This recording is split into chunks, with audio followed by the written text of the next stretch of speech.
all my friends, my dear and loved, I'll meet again. Settle down in this town, we'll be fine now.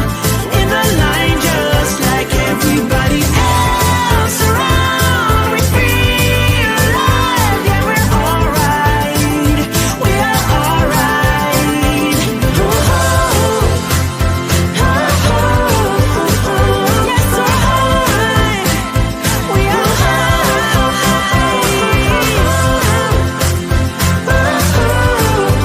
Yes, we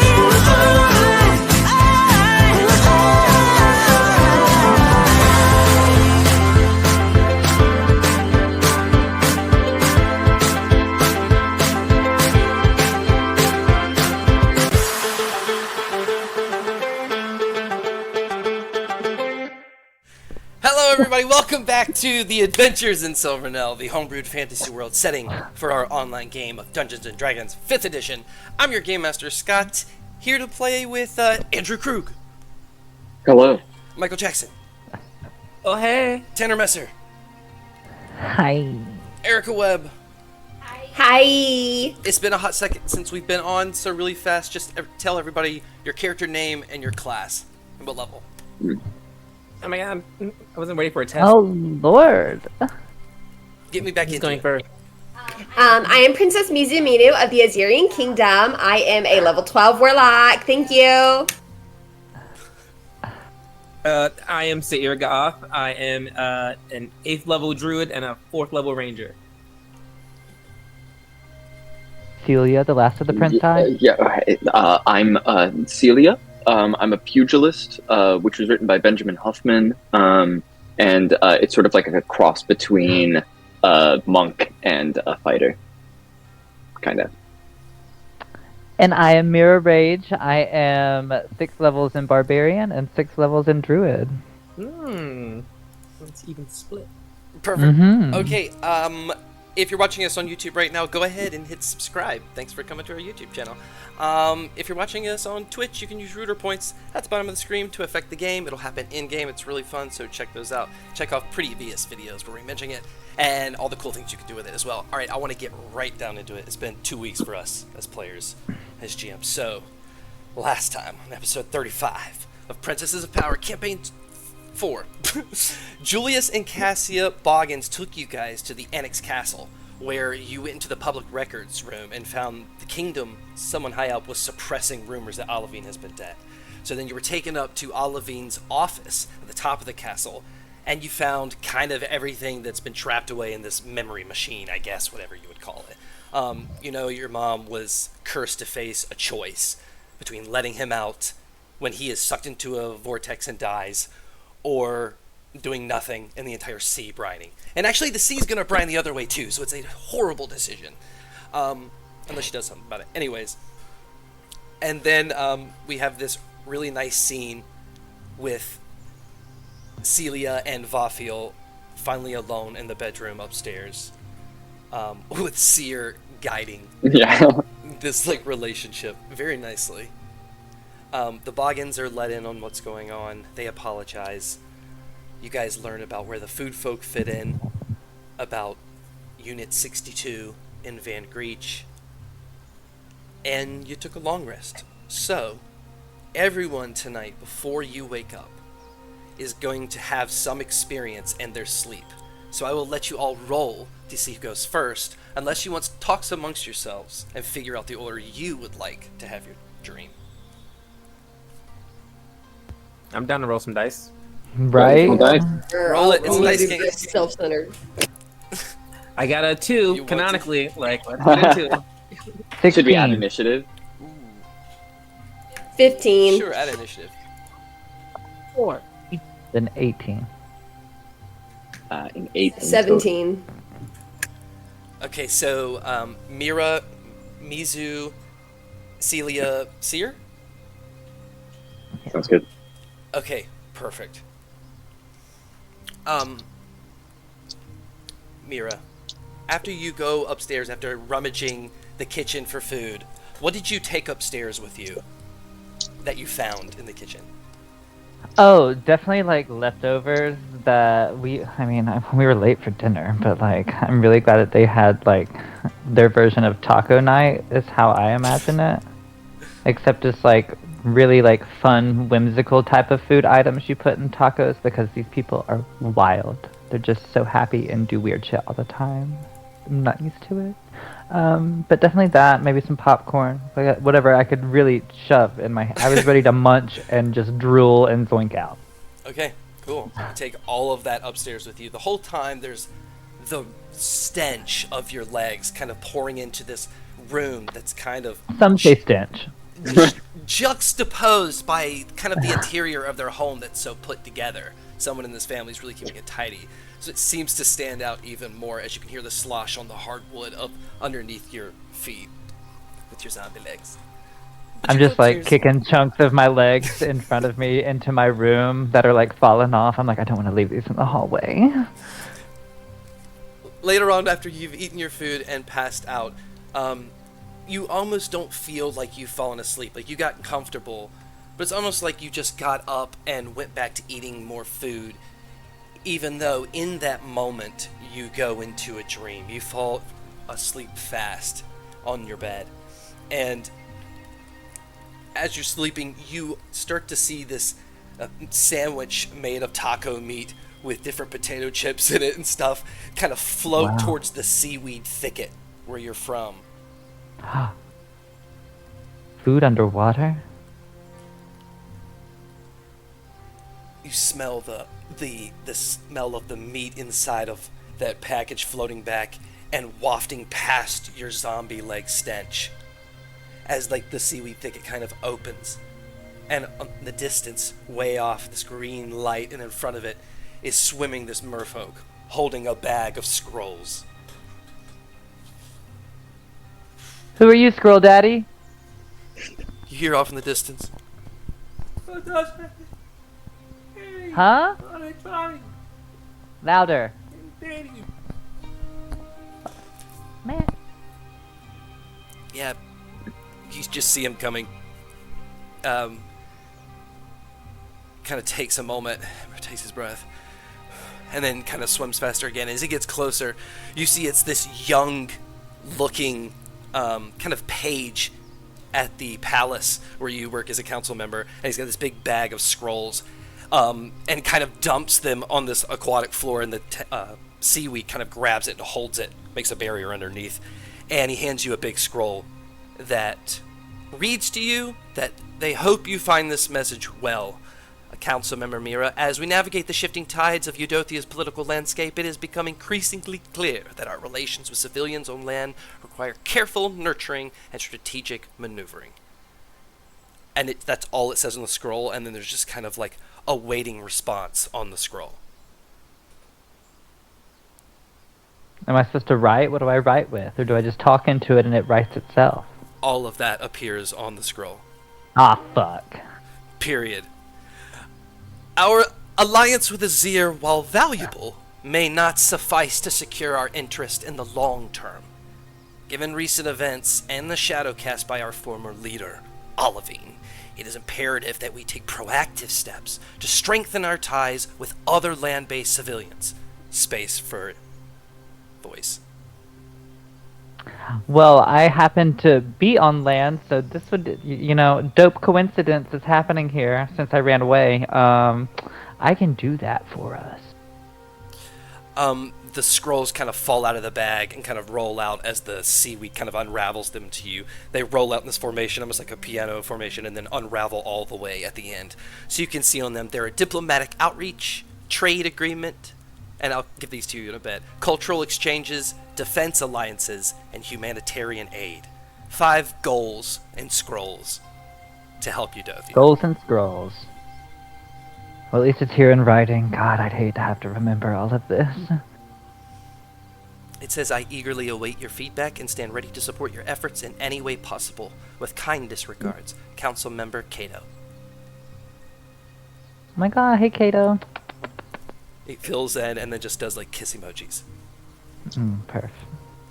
It scrolls back up and just right back into that young page's arms with the bag and turns around and sees behind him as it glows as the seaweed's parted. Wait, are you gonna come back to me in another dream? Is this what's gonna is this how we communicate with each other? Is this real? He just kind of stops and looks at you in shock.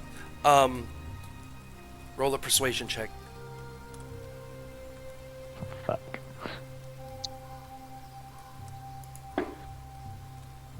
17. He reaches into his like small little satchel and pulls out a tiny scroll and throws it as the seaweed kind of creates little tendrils that just kind of whip it up and keep it going until it reaches you and it unravels in front of you. And what did you ask him? Oh, like, is this how I communicate with people in Eudothia? Like, is this real? Is this happening right now? Because this feels like a dream, at least, right? He just like whispers down on the scroll and it writes out, "I eagerly await your feedback and stand ready to support your efforts in any way possible." And then the page is like, as like it missed kind of like into this like purple cloud, almost like the dream's breaking and turning into this like other world that contains it, which is this purpley pink sparkly cloud dream world. Oh, that's cute. And then disappears. Meanwhile, boom, boom, we hear it. Mizu has fallen fast asleep. Mizu, did you go back to your room, just lay on the bed? Well, I had that whole conversation with Olivine, and after that ended, I had laid down to go to sleep. Okay. Your dreams are pretty standard. You could almost like forget them the next morning. They're kind of something weird and bizarre, but by the time you want to talk about it, you've forgotten it. However, there's this one part where you see Olivine clear as day. You knew you were going to dream about him. You're looking at him in your dream, almost like you manifest it to just be ready. And as he's there, you just see Voskar just kind of come from the shadows and rest his head beside Olivine's head. And Olivine's eyes kind of light up, and Voskar's eyes kind of light up. And Voskar just kind of looks at him sourly and kind of like shifts through the mirage of Olivine into his spot. And just as he moves forward, the death book appears in his hand. And just his eyes light up as he's just trying to push this in your focus, all of your focus. Roll me a history check. Voskar's so needy, I love it. That was a 14. He's showing you the book exactly, and you can tell how your father holds books, which is very like a thing and not a world to get lost in. Just kind of like, yes, read your books. It's got this like almost going to drop it because it's not that important. Even though it's not saying it's not important, but you know how he is with books. Doesn't read them a lot. So as he does that, it's almost like he's been taken over, and he dissipates and drops it, and it turns into Thrine. And his big beard kind of plumps up, and he's kind of like 8 inches away from your face and kind of backs up. Mizu. Oh, it's so good to see you again! And just reaches out to hug you. Mizu's gonna kind of put her hand out forward and stop him at first and go, "Wait, how are you doing this right now? You're talking to me?" Oh yeah, this is it's a spell, darling, and well, someone I know, magical, does it. They're lending it to me. I gotta pay them back. Well, it took you long enough, Daddy. What the hell? Do you know how long I've been gone? I know, Princess, but things have been difficult at the kingdom. Things are bad, Mizu. How are things with you? Well, obviously you can't be that worried if you wanted to talk to all of the sisters except for me, and I'm supposedly the person who's supposed to be in charge of the Azirian kingdom if you're not around, but you don't want to share any of that information with me until now, Daddy? You're right, I'm sorry. If there's something I've learned after all these years, Princess, is that I need to stop assuming anything about what you are thinking or doing, and just trust you. And I'm sorry. I'm sorry. But I love you. I know, and you can make it up to me when I get back to the kingdom. You can actually show me how much you love me then. But, I mean, what's going on? What's wrong with the kingdom? The brine is bad. It's hurting everything. Everyone we love. Down at the fashion boutique. Down at the fair. The wheel doesn't even spin anymore. They got the boutique. That's terrible. They got 3 boutiques. 3? That means there's only 17 left. I knew I shouldn't have rushed that installment. But look, straight to the point. That's what we taught each other, right? Or I tried to teach you and you ended up teaching me. Yeah, I mean, I've been keeping up with it, but I mean, like I said, you can pay me back later when I get back to the kingdom, I guess. Okay, here we go. Mizu.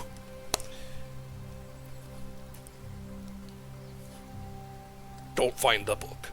Stop looking for it. Alright, I'll tell you everything you want to know. No, I'm gonna find the book, because if you... I mean, I thought we were close, and I think before this you would have told me about the book. Mizu, I had the book. I had the book, darling. Yeah, I know that. Boskar told me. That's another thing. I forbid you from seeing Voskar ever again. I'm sorry to break it to you, Daddy, but that's gonna kind of be impossible, because he kind of, like, is attached to me forever now, or at Not least true. till I get to book. Not true. He was attached to me, and I got rid of him, Mizu. You are material plane grounded. Material plane grounded? No one source from any other planes of existence. For a month. No. I think I can talk to him if I want to. Right, Voskar? Wait, I want to hear him out. I don't think he's serious. This is literally so stupid. Was he like this back when you knew him too, or is this just like a post-kids thing, or maybe like post getting like cheated on? I don't know. Alright, that wasn't the right move, Mizu, but I know you're talking to him right now, probably. I mean, yeah, I definitely am, because once again, you didn't want to talk to me this whole time, and he's been the one here talking to me. What are you gonna do with it? I mean, it's kind of none of your business, unless you want to tell me about the book, and then maybe I'll feel like sharing afterwards. Your mother has left. And she has always wanted the book. I mean, it's kind of becoming a pattern at this point, don't you think? She leaves, she does something shitty, she comes back, she leaves, she does something shitty, she comes back, and you just keep allowing it. So I don't know when it's gonna sink in that that's just kind of our reality at this point. Roll an insight check.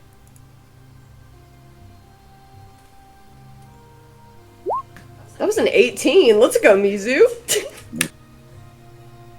You see right through every tactic he throws at you to control you. And he sees that, and he stops. And he kind of apologizes and says he will try his best to keep Azir safe. And if you need to find the book, but just make sure the people of Azir are safe. And he's going to dissipate as Varskar kind of like busts through his like mirage. He's like, yes! If he wants to keep that kingdom safe, he'll keep a Rizaline as far away from it as possible. I agree. You thinking what I'm thinking? I mean, you know what I've been thinking this whole time, so I guess it's kind of redundant if I say it again, right? Interesting. And then we're going to go over, and as into this room that's very cozy, that's kind of like a window with drapes where the moonlight is kind of coming in. Even though it's kind of early for moonlight, someone must be playing with like glass at the observatory nearby to make this like bluish color. But it's poetic and beautiful. And as you're laying there, Celia, you just start to see that pink and purple mist come in slowly. And when is Celia at her most comfortable? Probably like that flow state, but like in a fight. Whenever you can like read the opponent's actions perfectly, and you're able to like counter whatever it is that they're doing and like rebuttal them. Probably that at that flow state is when they are the most comfortable in themselves. Coming out of the pink and purple mist, a rapier almost goes right by your face, almost getting your cheek, and retracts back into this misty foam that's kind of moving past in this night sky. She reaches out and tries to grab it and pull it towards her. Athletics check.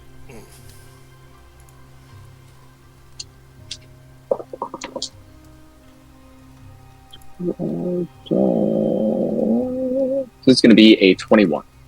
You reach and grab the arm and pull out this large pickle that we can't see on here. Boom. Yes. Pickle. Oh. Perfect. As you pull him out, he just kind of drops the rapier and it kind of flings into the cloud. He's like, wait! I'm sorry. I just knew you'd be most comfortable there.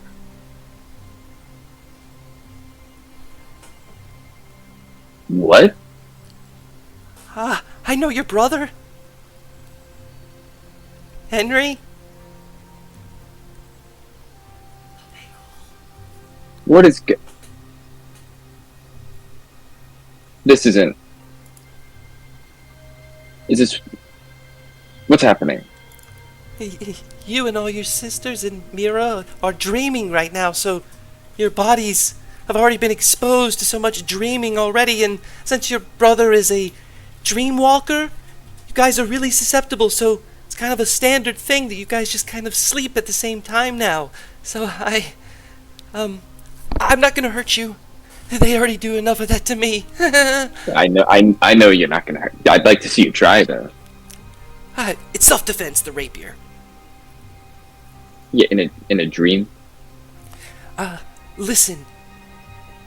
You seemed like one that was really, really good with Henry. So, you should probably know he's in mortal danger.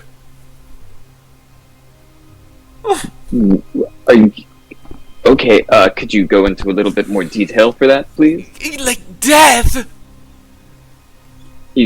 But he's not dead now, right? No, but he could be! What is going on? Your mother kind of took him from the castle, and, well, he's not really dreaming as frequently, and he's kind of how I get my information out.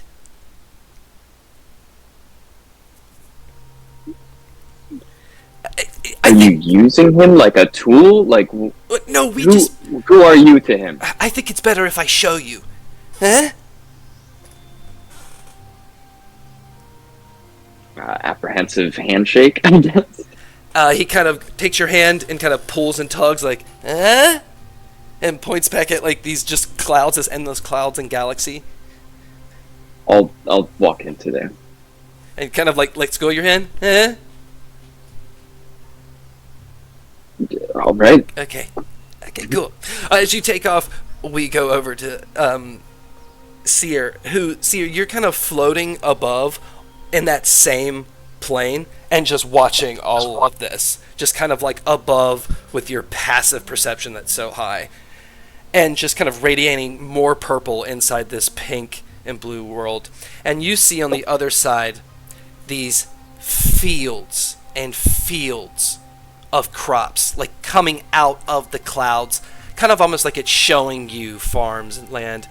And there's all these vegetables and stuff that are coming out and mingling that are super happy, but also some are like really sad and in mourning.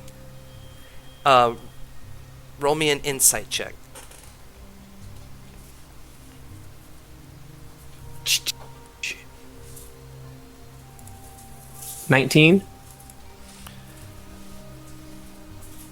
you start to recognize some of the ones that you caught in the shed. Well, that you saw kind of as you passed by them and stuff. You see them on that field.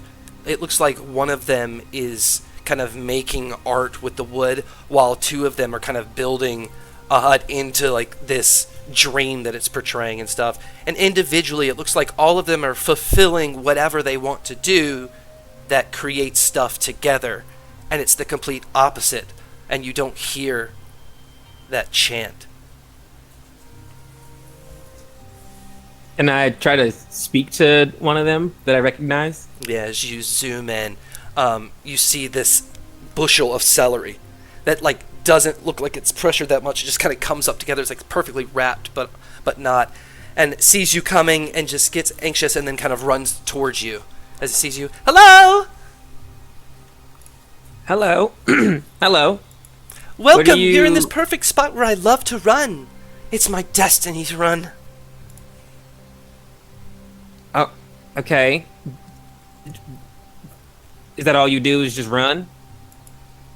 Mm-hmm. You don't take breaks? Okay, yeah, I take breaks and stuff, but come on, let's run. Yeah, what's wrong? Oh. You look worried. I mean, I'm just... You look really familiar, and I just... Do you... We're dreaming, right? Oh yes, we're all dreaming.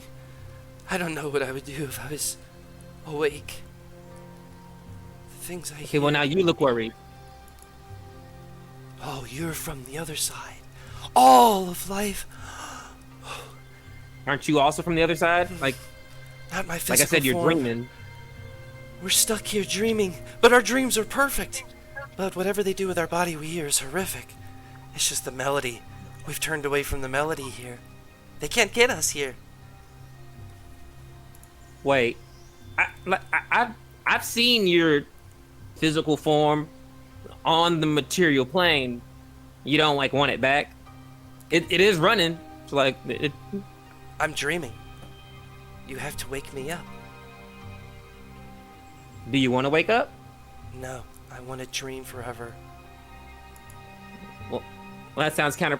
Well, I would like to wake you up if you don't want to wake up. How would you? You see the problem there? Why don't you want to wake up? The food folk are already so populated in the world, and it's hard for us to move out. And now that there's preservatives and things that we've learned from our culture seeped into our very roots and our water, we like it here, even if it's short-lived. We get to live out all our dreams here. That kind of makes sense. But like, your body's doing bad things to the material plane, so it might make it hard for other food folk like you to like attain this level of happiness. In the dream, it looks like a very spiritual sacrifice on this like cloud pedestal of, it looks like zombie food. And they're like burning it, but it's like turning into bubbles and they're bubbling away. And they're all like making big like dances together and celebrations of like joy and stuff. So he just indicates that we too don't like what they do to our bodies. So if you must, turn them to bubbles. Does that affect you? If your material form turns to bubbles, what happens to you? We believe we stay. Well, okay. Well, I think I have your material form, so I mean, I guess I could bubblify you if that's what you want. You sure you don't want to wake up like that? You could. I promise you can go running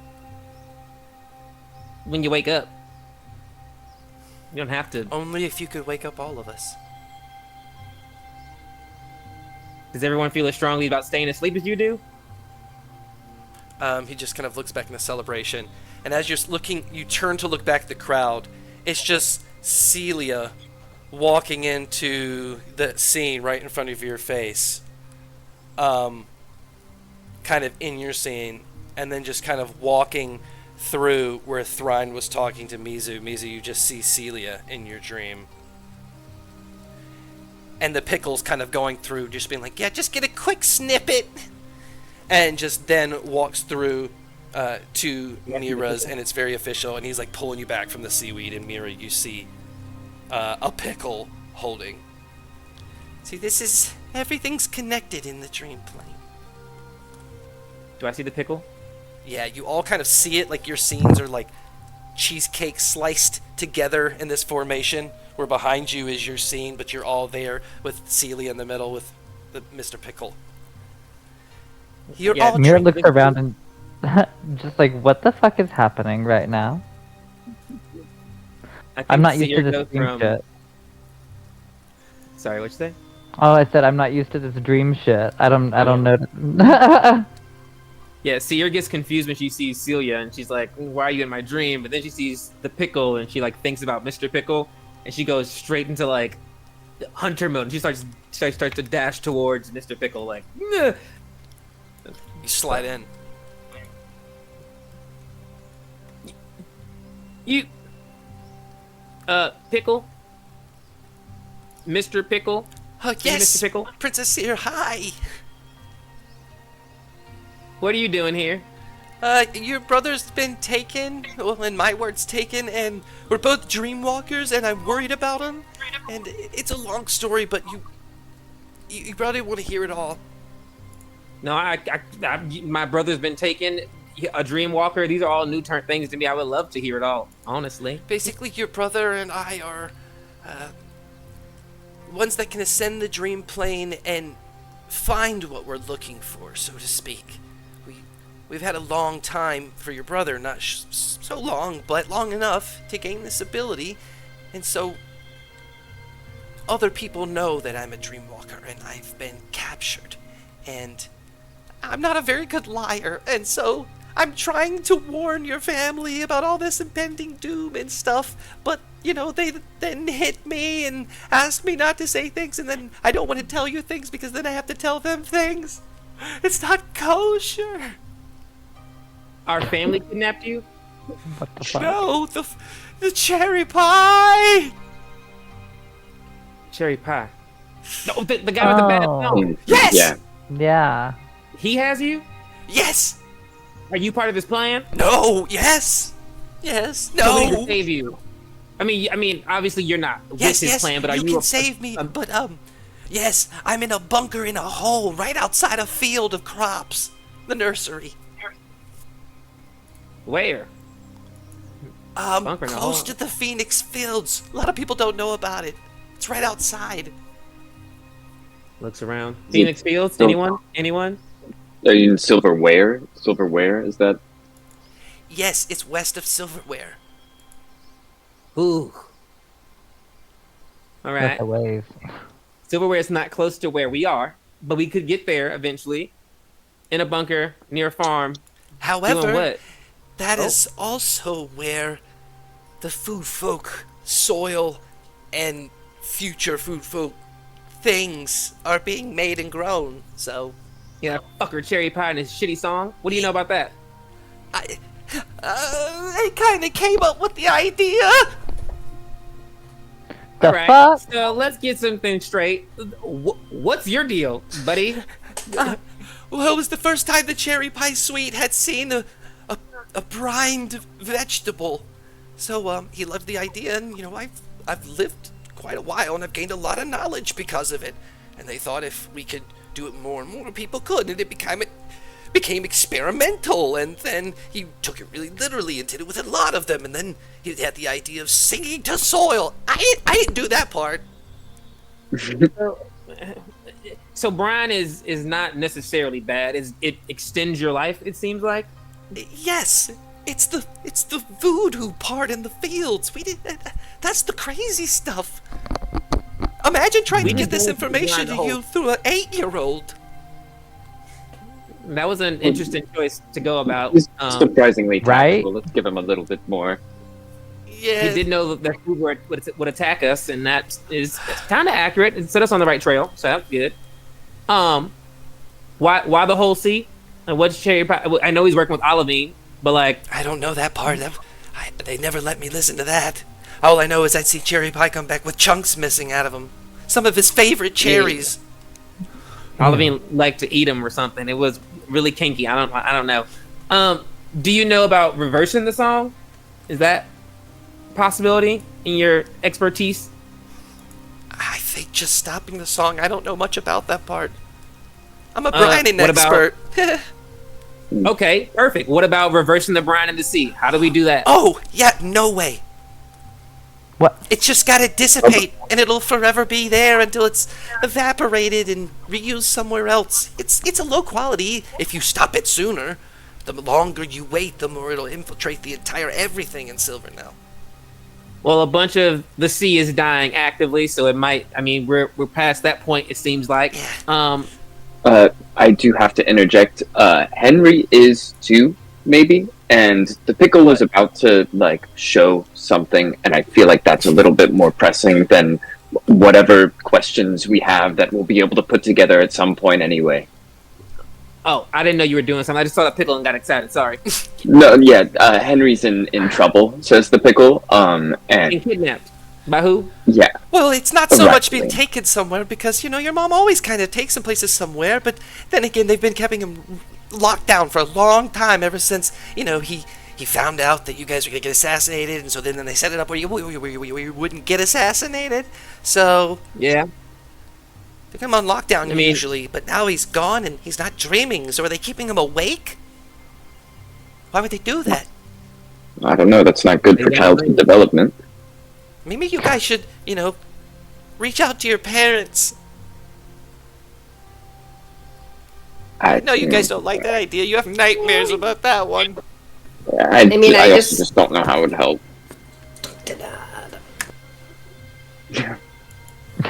What? Mizu gestures to Thrine, right? Because he's still there too, right? Mirage of your scene. Yeah, and then she's like, "Well, I just talked to Dad. It's Oh. fine." Did he mention that Henry was missing? No, not at all. Which I think is a little Suspicious. interesting. He did say shit was really bad in the kingdom, but all he talked about was the brine, really. It is killing everybody. Look at the pickle. I Really, didn't no know! suggestion. Like no way we can like fix it in the sea. Put something to suck the brine out. Like You just a gotta stop it as anti-briner. soon as possible. If you let this go on for like 2 more days, then it's like really bad. But if you can take it out in the next like day and a half, you're okay.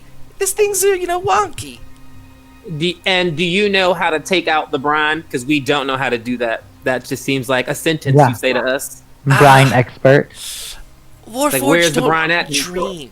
At least the ones in Van Greech, and I mean that's where it's happening. How do We we need to quickly get to get Vegas. there?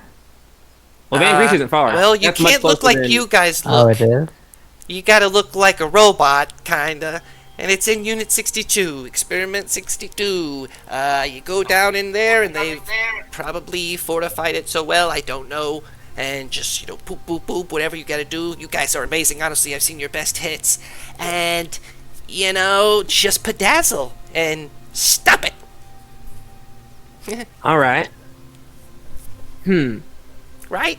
Don't the Warforged have a bunch of water? What if could we brine their water, and then make the things go there? Give the food folks something else to look at besides the sea. I mean, if that's what you guys want to do, if you think that'll help. Oh no, it wouldn't help us. It won't would be help, Really yeah. chaotic if they're getting attacked by food folk instead of them running into the sea. Make them deal with their own problem, and they gather. Again, not in the sea. That's fair, You know too. what? Last night, I got kind of dream bored because I was looking frantically for Henry on the plains, and I thought I spotted him going over the ocean, but I don't know. Dreams are weird. You can be made of purple, whatever that means sometimes, so... Made of like I forgot what I was going What's at. that mean? Yeah, it's gone. I mean, he probably is moving off over the sea. If he's with, Celia said, Razzling, so he's with Mom. Mom is looking for the book. The book's supposed to be here. oh, So the if she book. has him. He looks Yeah, at do you know about Mizu. that? Mizu, you're hot on the trail. I mean, not especially I'd like to be a lot hotter on the trail, like as hot as I am, but it's not going as well as I'd hoped. Voskar says, yeah, we're working on it. Hey, Pickle. Is Arazaline dreaming? It'll take me some time. Check on hers. Yeah. You might not be sleeping, but she probably has to. The further you get away Which from is this direct. point where you usually sleep, the harder it'll be for me to find you. It's already going to be difficult enough for me to find a Risley, you know? And I've already got a chunk missing out of me. There was a glass Wow. dream earlier that was rough. Oh. Wait, so if If you they- get hurt in here, you get hurt in real life? I mean, I guess No. you just get hurt. No, but you can die here. Well, if there's any chance that I can give that bitch a nightmare, I'd absolutely love to. All right, he's going Well, to tell but that's you that even- you have the options for locating her. If you want to take the locating her option, that is the high experience points value of this episode. Other I than my would love options, that. the other I ones. would love I know. that. I was like, oh, what are the other? Yeah, options? if she has Henry and we're looking for Henry, that seems like the best bet. So I can't vote against my plan. All So right, I vote he's locate. going to say perfect and turn away and almost like swim off like a dolphin as the clouds kind of come together and you all wake up simultaneously in the Boggins home. It is around 9 a.m. You smell eggs and bread in the kitchen and you hear, Oh. you feel the buzz. The city is awake and there's anxiety in the air. Are we sharing rooms? I mean, how many rooms the Boggins got? Like, are we all put in the same room? I don't know how they The house Boggins that. have probably modestly, 3 bedrooms and like a big artist room, and then like a study. So we're probably in the similar rooms. Yeah. I kind of like jolt They gave you awake the and I art just room look too. around. Yeah, I kind of jolt awake and I feel like me and Celia are probably in the same room. We've got rooms last since we were having that talk with Bafio. Just kind of like when you're falling asleep in class. I catch eyes of Celia. Was that? Did you just have a really fucking weird dream? I think so. Well, yeah, I did. You have to answer yes. Okay. So that's new. All right. Okay. Okay. Celia's gonna start packing a bag. Okay, what are you putting in that bag? Just all of her personal, effects that she would have taken out, just to get ready to go at the moment's notice. Cool. Sun's pouring through the. As you roll me a. What's your passive perception actually? 8. Yeah. Never mind. Enjoy the packing. The packing's going great. Really dark outside today. There's a knock at your door. I go and open it. It's Vafiel, and he says, "Good morning. The Boggins Morning. made breakfast for everyone. If everyone wants some food, Yeah, sick. Let's do it. big day. I should warn you, the news has gotten around about Olivine, and there is a lot of freaking out. Things have looked bad in some places. Some things have been quelled, but yeah, things aren't good." As you go downstairs, the Boggins are in varying positions, but 2 of the kids are out at the front looking through the windows. You should just see their heads moving. And, what's his name? Julius has got this big book that he looks kind of tired like, and he's been working on this all night, and he's kind of cataloged everything you guys have told him, and everything that we've learned, and kind of left empty pages, and it kind of sorted this. And as you come down, he's like, "Oh, perfect. I think it'd be a good idea as this is happening. I can't offer a lot of combative skills, but I am very good with strategy and with research. So if I can document everything that happens, I can have a record. So by any means, send me records or anything like that, and I'll keep it here, and we don't have to go to the castle." Also, Mizu attracts a scene. Thank you, Magic Rat. Picking As up causing problems. Mizu is walking downstairs after Vafiel, you look down, and the 2 kids that are looking at the window kind of jump up and look at you and run towards you, and they're like, "Oh my gosh," because even when Mizu wakes up, she's like done all her makeup and her hair and is looking fierce. So they're just like in awe because I guess there's something extra you have this morning. So they approach you and they're like, "Good morning, Princess Mizu." Good morning. And noticing this, Mizu's gonna like kind of slowly walk and do like a slow turn and then walk back, do a slow turn and then walk back again. So like super long and dramatic like thing. I did wake up feeling weirdly refreshed this morning. I had a great night's sleep. They both kind of clap a little bit. And that's when Elena comes in with the food as everybody kind of goes around the food and gets some. And Elena tells you all good morning. And then she lets you know that the Annex Castle has declared war against the Quinn dynasty and is calling for the head of Russ Quinn. Well, that didn't go the way we were hoping. We gotta go mean, talk. some of us. Well, I mean, I guess it's not unexpected. Maybe we can go talk to this king and see if we can put ourselves on the front of that endeavor, you know, with the children of Olivine or whatever they're calling them now. And we can, you know. Is anyone want some handle it extra our way. butter? Oh, you're muted. I'm sorry, I didn't mean to interrupt. Does anyone want any extra butter with their bread? Oh yes, please. Oh yeah. Here you go. No. Never had butter before. It doesn't do well in the sea. So this Children of Olivine, Julie's did some more research. We think there's quite a bit of them. Children of Where are they? Olivine? I mean, he's a weirdo, so probably. We were Raphael? looking at the different references and the things he was looking through because he brought some extras that like just, you know, were random things. And there were different Children of Olivine close to this time mentioned, and there was at least 6 or 7 different ones. Weren't a lot of them killed? They don't know if there's any records right now of them dying, if they're there or not. No one really knows a lot about the Children of Olivine. It's kind of a sacred institution. Okay.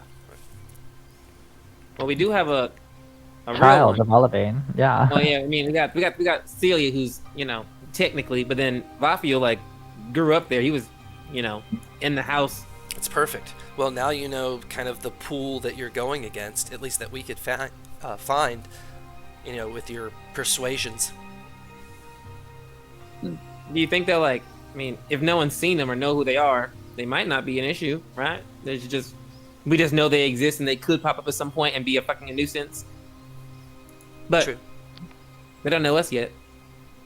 And again, we do have we're only half fronted. Like Celia wasn't taken by Olivine, but we got an authentic one. So even though he ran away, I feel like that's very on brand for like Olivine's kid. Wait a minute, aren't they all like real young? Won't they age out eventually and like be like Raphael, which is anti-Olivine, which would be good for us? Maybe. I think Start the idea thinking. is that if you're a child of Olivine, you carry his burden, you carry part of his motivation. You see his mission clearly. Oh, more like Valithia, less like Raphael. Like, I'm the heir of Olivine. Ugh, I that's think really I know annoying. what you mean. Your vibe gives it off. Okay. Interesting. That'd be really annoying, because they're kind of wild. Hey, maybe that shark dude was a kid of Olivine, and that's why he was so anti-shark people. He, like, takes people from where they're from, brainwashes them, makes them strong, and then sends them back like little spies. That's actually really smart. Mhm. Damn. I should have thought of that. Yeah. Anyways. So I guess, I mean, I still like the plan, personally. As long as Celia and Raphael are okay, like, talking to the king about it. We should just get ahead of the war, since it's been claimed. Or True. declared. Seem like we have lots of choices. So No. Also, Kerfunzel, because she may know something about that book. Also, Unit 62, which seems like we may have to break up in that bitch, because like it's soon. kind of like Fort Knox. Not that we know what that is, but like it's really like Fort Knox. It's hard to get into, but I've been plotting and planning for more than enough time. I think I could get us In a that little big. close. A little close. But we'll have more options. maybe Vafiel has some good magic items that'd be useful because he, sells them, but better purposes here. Okay, do we want to put it to a roll? Yeah. A roll? I mean, Yeah. I guess Yeah. All right, so that's 4 goals. So, I'll let you roll it, Seer. It's a D4. So the first one will be Kerfunzel. The second one will be the castle. The third one will be Unit 62, and then the fourth one will be. What was the fourth one? Starlight King? Theater. Yeah, he was. Oh, the Starlight Theater. Yeah. Starlight Yeah, Theater. Yeah. yeah. Okay. Roll a D4. It's 1. What was the first thing you said? Kerfunzel's Kerfunzel. Tower. Rapunzel. Let's Get some go. leg. Hey, and some All right, I'm gonna talk to a lady about her weird relationship with her mother. Vafiel will walk up to the group and say to you, Princess, do you think I should go or do you think I should stay? I know you had a dream with your father in it you were talking about. Did he see our video?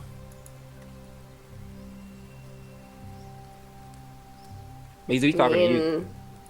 If he did, he didn't give any real indication. He just kind of told me to stop going after the book, but that was it. Okay. I'm going to stay here, and I feel like I kind of lost your trust when I told everyone about what we did. I don't know why, I just got nervous. So to make up for it, whatever happens, you can choose to tell me or not about this, but I'll stay out of this one this time. Fair enough. He's just going to nod and kind of go help Elena, who has pulled out the orb and is trying to show him getting sucked into the vortex, just like the walk of confidence, and just like almost breaking down a demigod in her mind for a second. Elena's smart. I like her. Mm-hmm. Could Celia walk up to Vafiel for a sec? Sure. Yeah. Hey, do you know how to find a Rizaline? I mean, the easiest way I can think of is you'd want to scry on her, but scrying scrolls are rare nowadays, and Bakwajir is off to Sumplin to stop the one big traitor of the Order of the Tides. But if what I've been hearing you say is that your mother is on the move, then perhaps there's no need to stop the Sumplin trade, unless she already has some, so that would be the easiest. Perhaps we can check a magic shop hereby. I could do that. I mean, I could do it right now if you really wanted me to. Well, I think you it'd be on your way to useful. Kerfunzel's tower? I mean, I'm just saying anytime you want me to spy on Mom, I can. You have the power to spy on Mom. I've joined this Yeah. conversation now. Right? Why would I have wanted to, though? I mean, I fucking hate her. I don't want anything to do with her. Well, I was just I didn't know you thinking we could spy on have. anyone, so this is all just news to me in general.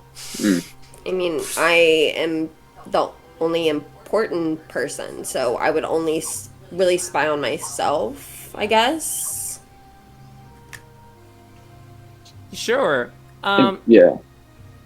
If you could spy on Mom, that'd be awesome. How about we just Yeah. keep it there? Yeah. She's so annoying, though. Like, y'all really want me to have to deal with her? Well, How about we this? have You can spy on Henry if you want. They're probably together. that would be fantastic. That's better, actually. Okay, I guess I'll help you guys out this one time. And Mizu's gonna cast Your brother Scrying. too. Right? Fight you. Because I got it in my last level up. Ah, sick. I just I just cast Scrying. Okay. Okay, as you stand there and begin to cast scrying, this light kind of sparkles around you into this, like, almost like Ariana Grande starting a show and, like, it's themed around fairy dust around her. You know, it's that kind of, like, glamorous immediately. And you kind of dissipate from this realm and see immediately there's this wall of stone where Prince Henry is just standing there, and he's kind of got a cloak over his head, and he's leaning against the wall, and he's slowly falling asleep, almost like you see his body relaxing against the wall. And then your mother's arm slides behind him. Whoa, not yet, buddy, I promise. A little bit longer. And she kind of picks him up and kind of holds him where he's looking out, and he just kind of holds her. And there you start walking down the street in Wimding City. The scrying starts following, and she's kind of like, you see her headdress is off because it's really big. It's almost like antlers, so it's off, so it's revealing the scar, and she has just this like wrap here that you know that scar is, that kind of wraps up with a hoodie or a hood cloak over top of that, and you just see these big earrings that are kind of like dangling out from the sides as she's holding Henry, and she's walking, and there's like a light purple glow around her, like bottom of her feet. You see people around her that are like talking to each other, and everyone on the street looks really worried. They're almost like not paying attention to her at all. A couple of them do, and they go from a sorrow to like, hi, and then like, what is that? But then like back to their sorrow. And then as she walks down the street, there's like 20 Wimding protectors like in formation in the streets. People are surrounded around talking about it. People are around the statues and different things. It's not near you. It seems to be on the other side of town. And she's kind of wandering around looking at the buildings. So what'd you find? She's here, I guess. Surprise! I was not expecting that, to be honest with you. She's by some of those big, like, burly guys that protect the city or whatever. There's like a gaggle of them downtown. She's holding Henry in her arms right now. Oh, interesting. So perhaps Kerfunzel can wait and we should go see Mom. Change of plans, I guess. Yeah. Thanks, Boskar. Mizu's gonna, like, call out to him after the scrying ends. Seir heads for the door. Mhm. Okay, as you guys run out the door, you see Yeah, the right scene that's been behind. described. It's on the other side of the town, closer towards the shore. Booking it intensely. Okay, as you all take off, it's just you four, yeah? I'm very familiar as like a class feature. I'm very familiar with like layouts of towns after being there for a couple of hours. So if that speeds us up, and if like they describe, if Mizu describes enough what it is, I might know exactly where. Mizu, Mizu will go on into like explicit detail as they're like moving about everything that she saw that she could remember. Okay, perfect. You guys zip through the streets. You see stuff going on. Above on the castle where Olivine's office is, you see there's like some slight construction as like the machine is kind of like broken and kind of bringing out smoke and stuff out the window, and they're trying to like move the windows out to just so they swivel it and get it out of there, or break it apart. And as you get down around the corner where you can see the reserve and you can see the ocean above the hill, you're kind of going down towards the fish market. Between the two buildings, you see way down there the cloaked figure with just the light purple from the eyes looking up towards that tower. And you hear a big noise, and you look over, and the person that like are holding these wooden cranes at the top of the castle kind of jolt a little bit, and it kind of breaks down and hits the castle a little bit, and you see Henry turn and look at you all as she brings her hand around and spins this big circle of purple energy around her that lights up on the ground. As you can hear way off, she's chanting something. And are you stopping there, or are you continuing? Continuing and casting the spell magic. I'd like to dash. You dash there, but you're still so far away that this light zoops up and she's gone as you dash there, and you just missed her. As that big thing on top of the castle kind of breaks and falls down and hits a spire on the first level, and it hits the row beside it and just shatters, and Wimding protectors break formation to spin around it and get people back. Where'd she go? Seir wild shapes into a a hairy eagle and flies into the air. She doesn't think she could have gotten that far, so she's like, "I'm gonna look around with this bitch," and so she's gonna fly into the air and start to scope the city. She knows what she looks like now, so. Mizu's gonna like put her hands on her hips and look up at them and be like, always it goes the same, and then like slowly start to walk back like towards the Boggin's house. What do you mean it always goes the same? Because Mira's still just like standing there with you. It's the two of them, you know, always chasing after each other. Sierra really wants to like follow in her footsteps, I guess. In your mother's footsteps? Yeah, literally and metaphorically, I guess, in this scenario. Well, you're going back to the Boggins? I mean, I guess. Unless we're gonna go to the castle now. I mean, the plan was to go after her, but, like, I'm kind of stuck here now on the ground, and... I mean, I'm Unless just you can kind of fix that. surprised you're abandoning your sisters right now, because I thought y'all had come a little ways in your relationship based off what I've heard and, you know, just seen. I would think that you would want to be there for them a little more, but go about your business. I'll be here instead. I mean, based off of what you've seen so far, I thought you'd come to the conclusion that I'm a self-centered, heartless bitch, but I'll take that, too. Oh no, that's first impression. This is like, fine. Come on, I guess I'll Nizu. I know there's a stay. heart in there. I hate being around her. I hate her. I can't even call her my mother. Anything to do with her just... Listen, if you do this for me, because I want to get into Old Girl's Tower and maybe get some new legs, you might have an ally in this book heist, after all. Okay. Let's keep it between us for now. I guess I can help. Yeah, just something to consider. Yeah, for the greater good, right? Always. Okay, as you guys are you hightailing it to Kerfunzels Tower? Celia's trying to follow Seer. That's what I'm doing. Okay. Yeah, ultimately I was trying to coax her into doing this family moment so that we can get the book later on and she knows she has help I'm on the doing that. ground! Okay, so Seer, you're a bird? Yeah, I'm back Hairy. to that giant hairy eagle in my afro. Okay, Yeah, you so zoom I would up. just follow behind Celia. As far as you can see, after taking whatever time you need, we'll say 10 minutes, she's nowhere to be found. Here or on the outskirts and the grassy lands, or towards the Scar of Cthulhu, or north towards something in the desert, or south. And she saw us. She saw you. Good. You saw her. Good. Angry bird. Angry bird. Very I will angry. find my sisters. If you're an Angry Bird, this would be a fantastic way to you can just take that tower down easy. Yeah. You just throw yourself into it. She just sets up an Angry Bird set for you. There you go.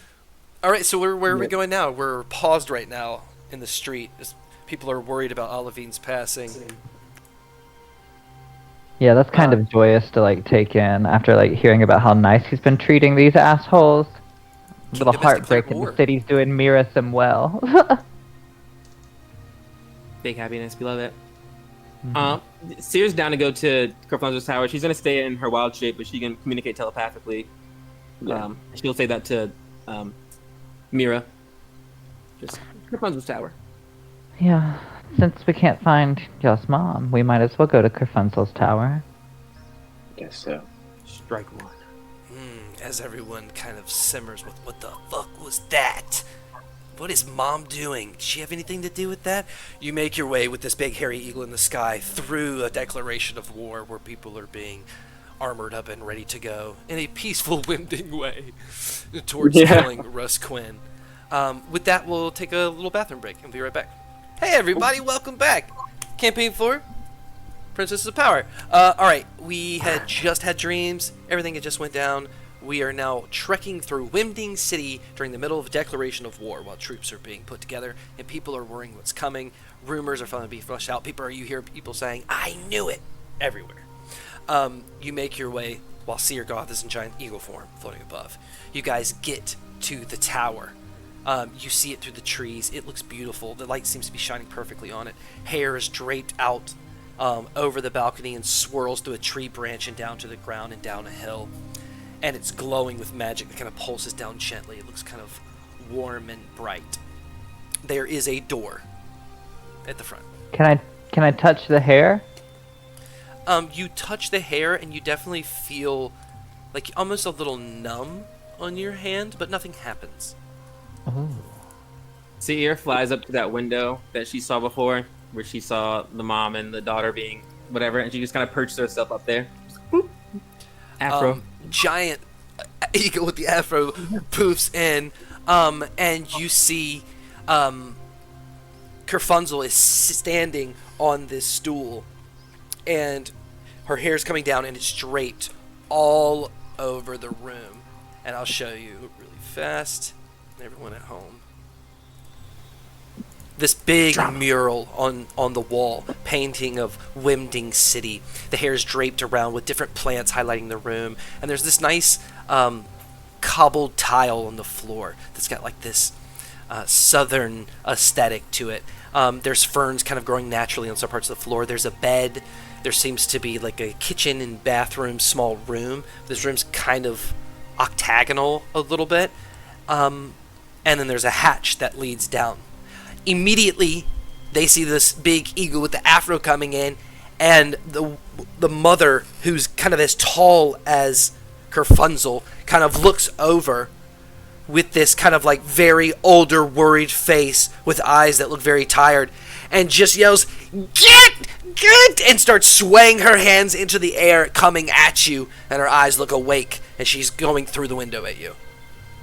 I'd see her will just kind of fly back a little bit, so she's like out of swinging range, but like still like, whoa, bitch, calm down. And then she will telepathically message the not old lady and be like, "Are you still an ally of Azir?"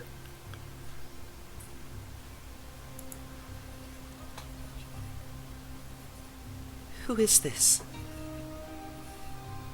Can you tell your friend to stop swinging at me? Who are you? As she's swinging wildly and then comes inside and shuts the curtains and just kind of locks some clamps on the cloth. Kind of turns and walks back. Who are you? Well, that's not very nice. My name is Seer, and I need your help. Where are you from, Seer? The sea. You see the curtains open as she's standing there with her hair glowing in the background, as the mother that's just kind of hunched over and looking at her confused. Come in, princess. And she turns around and gets back up on the stool as her mother's like, and start like brushing her hair. And Kerfunzel starts to sing as kind of like lights kind of glow around the room. And as you walk in, make yourself comfortable. I hear things are hectic outside. And I think this is the first time you've been here. It is. My sisters are downstairs. Can you open your door?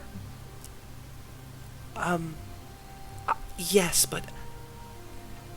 She just turns and covers her mother's ears. We must be careful around my mother.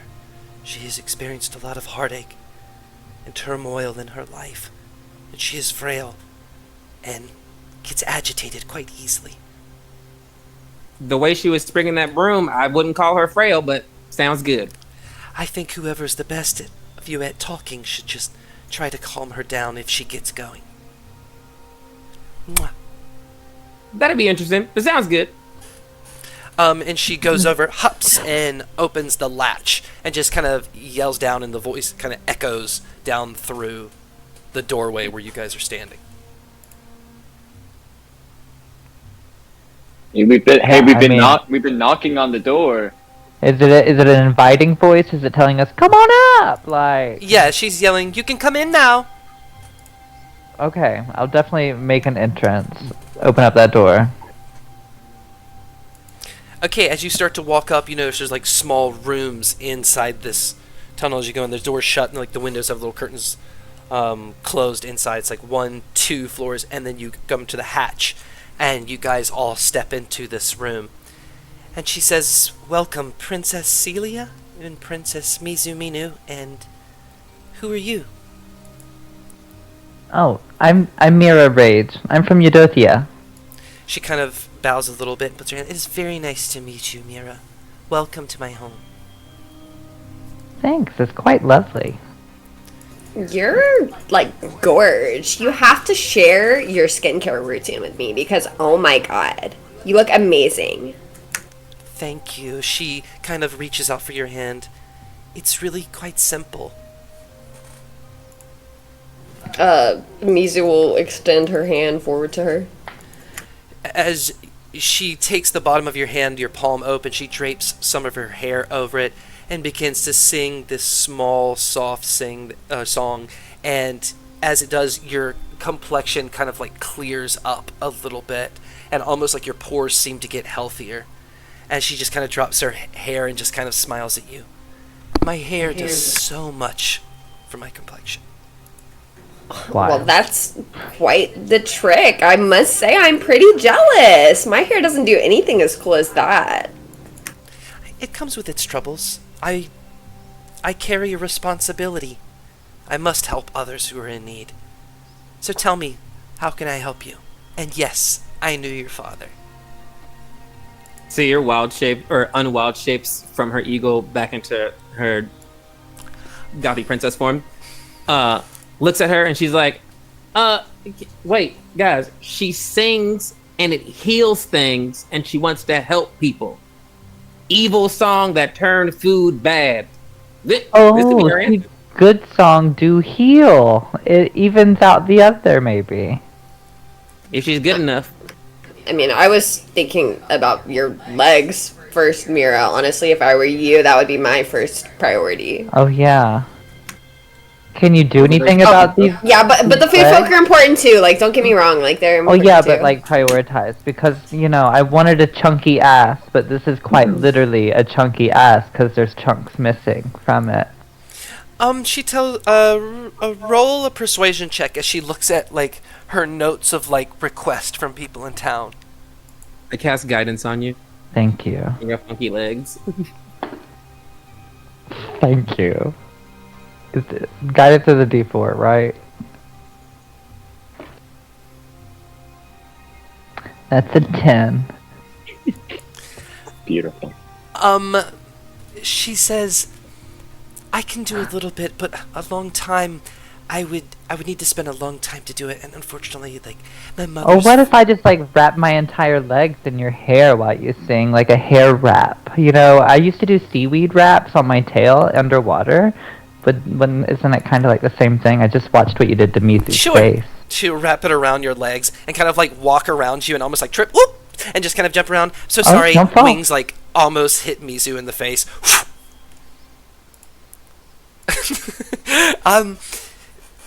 And then just begins to sing and like kind of holds your hands and kind of sways. Oh, sorry, can I? Oh yeah, please. And I begins put my to sing, hands in and hers. as you do, you smell the rot disappear. You guys see the hair around start to glow, and slowly your legs go back to what was like a human form before, with like tanner skin that's like a warm mocha color. Ooh. Yeah. And it These are fully cute. heals into legs. See, I knew No. a seaweed wrap and a hair wrap would be like the same thing from an angel like you. She's so happy and so excited. She puts out her hand. "I am so happy I could help you. I didn't know I could do that." Oh, you're literally the best. A life save. I've been reeking like everywhere I go. Chunks falling everywhere. It's been crazy. Well, I'm so glad to see you, and I should tell you, we've never had a chance to speak, but I helped your father in the war against the merfolk. Normally, I don't like to pick sides, but with my healing power and seeing how the merfolk were attacking so viciously the kingdom, I volunteered to help, and I helped Azir. Now, they don't really like them underwater here because they don't really understand, but I'm trying to heal that too. So, by all means, I am so happy to see you all. How'd you help in the war? I healed troops. I healed them constantly. I worked day and night to make sure they were back on their feet to fight. Did you go into the water and do that, or did you do it from here? We had an outpost on Shark Food Island. Okay, so I know I said that first thing about saving the food folk because yes, that's cute. But if we put your hair in the water, like I know you probably haven't tried that before, but do you think you could like I don't know, maybe mix with the brine and make it healthier? Like we can get like a better sea, like maybe like a sea wrap for the entire ocean. Like ooh. Your thoughts. Big ask. Maybe. There's a lot of questions going around. You're muted. Maybe. There's a lot of questions going around right now of what's happening in the city, so I don't want to say for certain now because there's so many here that need to be healed, but perhaps we can talk about They found out Aladdin's dead. Yeah. We're trying to help you process it. But he's fake dead. For now. She's going to go and just kind of like shut all the windows and curtains and doors and just kind of bring a dim light in the place while it's just the glow, the yellow glow of those little specks, almost like dust, but it must be fairy magic or something in the room. And she just says, yeah, I don't really care about healing Olivine, unfortunately. That's fine. Oh, good, because fuck him. Like, we want him dead, but like, we want him to stay dead. Yes, thank you. So he can stay away. She's a cool merfolk. She's not about it no more. Yeah, I was never really about it. He's an asshole. Always been an asshole. I assumed if you were here with the princesses. Yeah, I have taste. We're very influential these days. So how else can I heal you? Well, I would like to backtrack to that sea question. Yeah. That's what I personally need as the Princess of Azir. I have to protect my kingdom, so it will be healing the kingdom, aka the sea. She looks over at her mother. I really can't afford to leave. It's my responsibility to make sure my mother is safe. Bring her with you. Take her with you. Yeah, we can bring her with. Roll a persuasion check with advantage because you're being helped. And a guidance. I'm not really. Oh yeah, guidance. I'm gonna cast guidance. Yeah. No, you were the one saying it. Oh wait, Me? oh, you did it? Oh, I'll do it. Pierce That's did fine. That's what I get for running my mouth. Celia says out loud, I cast guidance. All right. I'll Wait, take it. so you cast guidance? No. I'll take it. Okay, that's what I thought. I can cast guidance. That's why I said it. I'll Double. take it. Yeah. Let it be known I rolled 2 5s, but I'm gonna roll D4. Yeah, the 4, baby. It is a 4, so a 9, a strong 9. I'm not very charming. The mother kind of Yellow hair. pushes through, and just her hair almost looking like half-cooked ramen noodles burnt at the top. Just kind of leans forward and says, "No! She stays with me!" And she looks like she's pushing forward. You see her coming up. Someone else can try to make a persuasion check. Mizu's gonna pipe up and go, well, that was our whole proposal, right? Y'all aren't gonna be separated from each other. We're just all gonna have a little, field trip outside to see the ocean. I mean, have you guys ever seen the ocean? I mean, you were on Shark Food Island, but I mean, have you ever seen it? Like, have you ever dipped your toes in the water for a little bit? You probably don't get out that often. And this is more reactionary, so no advantage with help. This is just a Mizu special. It's a 21. You kind of call her. It is. It is. She kind of looks down and looks like she's not about to rage and just stops and goes, "Ooh, together, yes, we stay here. We have to find Gerhard." And she just looks at you. "Thank you so much, Mizu. That could have been bad. I'm sorry, but for now, I can't leave." Well, Did you say we need... it sounds like you do so much helping of others. Your mom just said that she needed someone to be found or something. Why don't we return the favor? I bet you never get that. Let us help you. "I'm sorry, but I can't leave. I've left twice before, and I found Mother after a month of search somehow survived in the middle of the desert." What does she do? Right? I think I'm going to put some tea on, Mother. Some tea? Yes. Thank you. We have to find Gerhard. We will, Mother. We will. and she's going to go lead her into the kitchen area to make some tea and kind of pop out, kind of pull her hair. Ever since my father left, it's been really hard, and she's slipped into a forgetful state, and there's only so much I can heal of her now over time, that she's forgetting things, and all she wishes is to find my father, but he's gone. Like he left, or he's like... He left with no uncertain return. He was carrying out a promise to his friend. Care to elaborate? I can't tell you that. And for me to tell you Why? that means it's very important that this secret was made fully. I would never break this person's trust. We're just thinking maybe we could help you, but understandable. Understandable. Is there anything else we could do for you? My sister is right. You do a lot for everyone else. And your mother, you literally stay locked in this tower for her, so... I enjoy it. No, there's nothing you can really do for me at the moment. Maybe if you come up with a more solid plan of what you need from me, I can consider it more, but I guess it would mean the life of me. It would mean the world to me if you could lighten the day of my mother's a little bit before she goes down for her nap. How can we do that? Right? Mizu is gonna cast a dream on the mother, and she is going to, hopefully when she... Let me see. I want... If I cast this, can I have that guy come into her dream, or would it be Mizu in her dream? Like her husband. Yeah, like, can I have him be the person, the figure that comes to her in her dream? I thought you were No, talking about because Mr. you- Pickle. No, not Mr. Pickle. Hell no, I'm not gonna traumatize her. Her husband. With the No, spell, you you're can not control. familiar with him at all. Okay. Oh, we can do a tag team effort. I can read her mind and start to like get information about Gerhard, Gerald, you know, the man's name. There's gonna be a picture of him Geronimo. somewhere in this house. We could put together. I feel like we together can put Yeah. a composition of this man together to pitch to her in her dreams. Yeah. Mizu's gonna approach the mom, and she's gonna say, "So this Gortash you were talking about, tell me about him. Who is he to you?" So your cast detect thoughts and starts to read her mind, so she can get like a really clear image. You see that You're muted. You'll see that Mother Gotha in her mind is looking for Gerhard and recognizing Princess Mizu. Just like there's a familiar, she's familiar with her, but she's just thinking about Gerhard. And Mizu, you ask the name she's not familiar with, and she says to you, "Is he coming back soon?" I mean, I'm not too sure. I've never met him, so I wouldn't be able to tell you. But he seems great. I'd love to know about him. Maybe I can help figure out if he's coming back soon.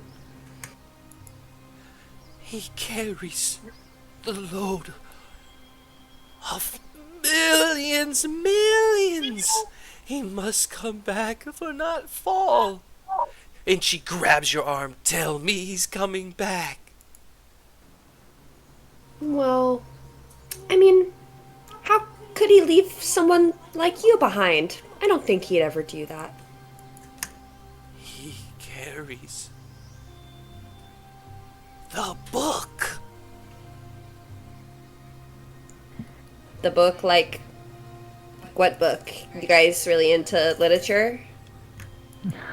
She just looks at you, Gerhard. Gerhard, are you there? She seems to be like looking right through you. Mizu's gonna just like kind of smile at her, and she's gonna say to Voskar, is this sounding like what I think it sounds like to you? Or is it just me?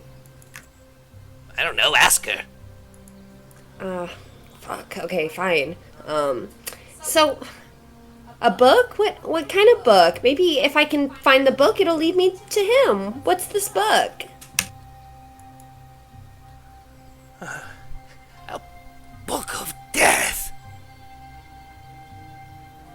Yeah, it's totally the fucking book, Voskar.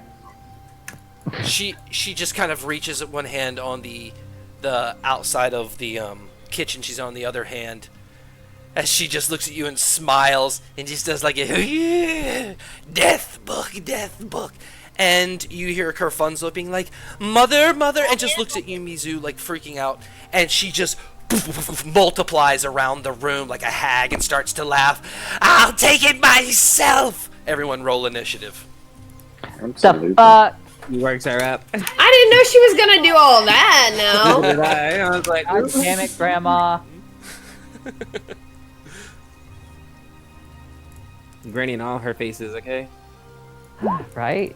I was about to suggest that she calm down massively. All right, I was about to read Kerfunzel's mind. I'm like, what you know about the death book? That's the secret you got. But we'll get to that That's what later. I was thinking. 18. I got an 8. Okay, you 14. guys are in the room. I got a here. dirty 20. Oh, one second. And then I get you guys. Where is it? Oh, was Give the it- yellow her hair? Just giving Auntie, what's her name in Baldur's Gate? Auntie Ethel? Oh, Yeah, that's wow. exactly what I thought too. Okay, can Where everyone they- click on the map? Does it work for them? Trademark. I don't Can think everyone you click can on say the map? that. Does it work for you? Where am I at? Am I like trying to move myself? Yes. Yeah. It'd be working. I had to find myself first. I was like, where am I? Perfect.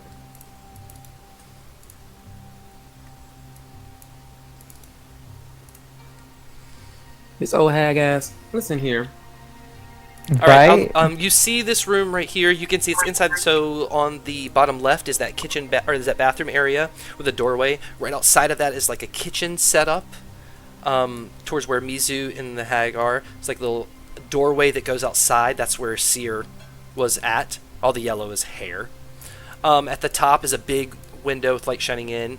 In the middle, where Kerfunzel is a big beam that goes up to the ceiling with plants growing around it. To the top right is a platform that goes up to a second level. Both that second level and first level have windows on every side. And then on the bottom right is a fireplace and a bed. And there's another window at the very bottom. And then you see the hatch on the floor. So you can go ahead and talk strategy while I go ahead and plug people's numbers in. Stress. Literally. Stay calm.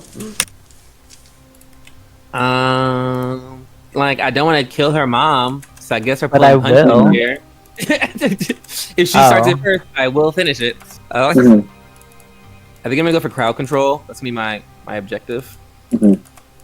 I just don't know how yet.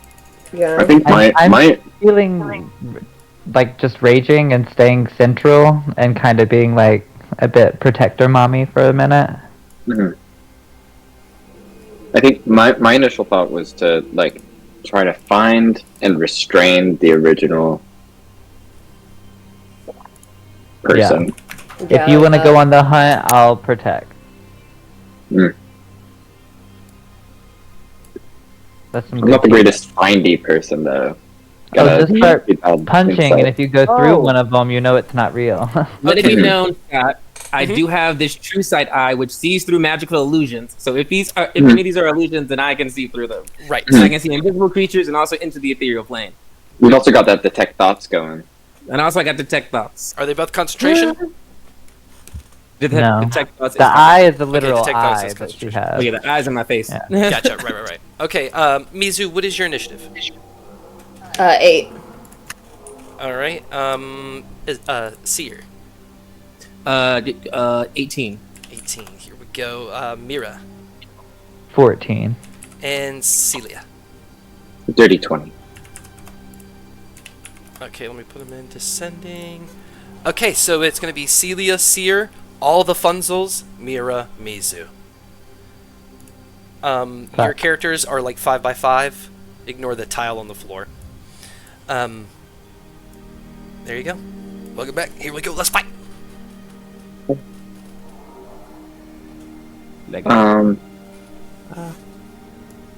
Celia is Celia's gonna brace up and give herself some temporary hit points. That is gonna be I'm gonna have 21 temporary hit points. I'm also gonna run to the to the, image of this person that was like who I assumed to be the original, which is like at the kitchenette, and attempt to grapple them. Okay. Yeah. Athletics versus athletics. Cool. 15. 14. Ah, Okay, they are grappled. cool. That's me. I'm just grappling them. All right, Thank you. Seer.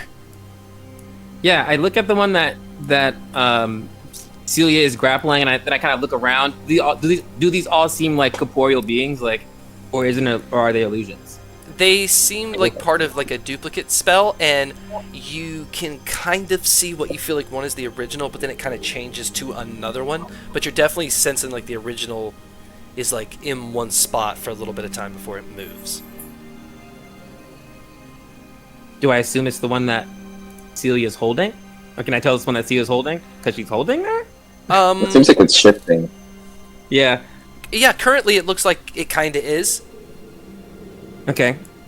Then I guess like then I will if I And can because tell like of this, where your attacks, if you can tell they are, and I'll tell you if it is or not, you'll get advantage if they are, and you guessed it right. So yes, you have advantage on this attack because you think this is the real one because of she's that gonna try- item you have.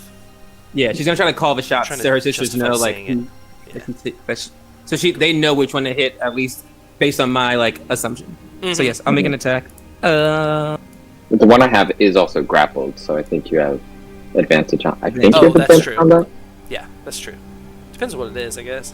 If maybe, I guess melee and spell. I don't know. Yeah, it's on. I think it's on. I will move in and make an attack, so it's okay. Actually, Well, I the have one doorway make is an attack. blocked, so it's gotta be ranged. You're right. Range attack. I'm gonna throw a chill touch, and so And you'll have to move over just a little bit to be within range to see them. yeah, I'll step over. Boop. A 17 to hit, Yeah. and she takes. And I'll go ahead because you got that with that vision, and it was perfect. That is its and all of her armor classes. Boom. She takes 14 points of necrotic damage. Ooh, okay. And also necrotic damage. So there's that. Oop. And I'm like, there. For now. Boom. All right. So go around the room and see which one goes.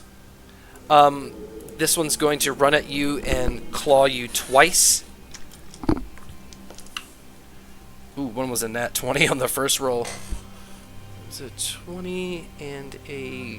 Can I use my reaction to minus a d6 from that? What my is that cosmic ability? omen? For an attack roll, a saving throw, or let me go check. to it. Ability check. I can use my reaction to minus a d6 from that. So can I turn that nat 20 into a nat Yes, 20? okay, so it won't be a nat 20, but it'll still be... You said a d6? Yeah, so Alright, go let me ahead and roll a roll that. d6. Yeah, it won't be a nat 20, but it might still succeed. Yeah, it's just 1 minus 1, so it's still a 19. Okay, so it still has a plus amount. So it's one claw is going to hit you, Seer, and then one is going to miss. It's going to do 9 points of slashing damage. Copy that. Where's this one? This one's going to run over and do the same thing. Both of those are going to hit. It's going to do 18 slashing damage. This one is going to run over to Mira and do the same thing. Both miss.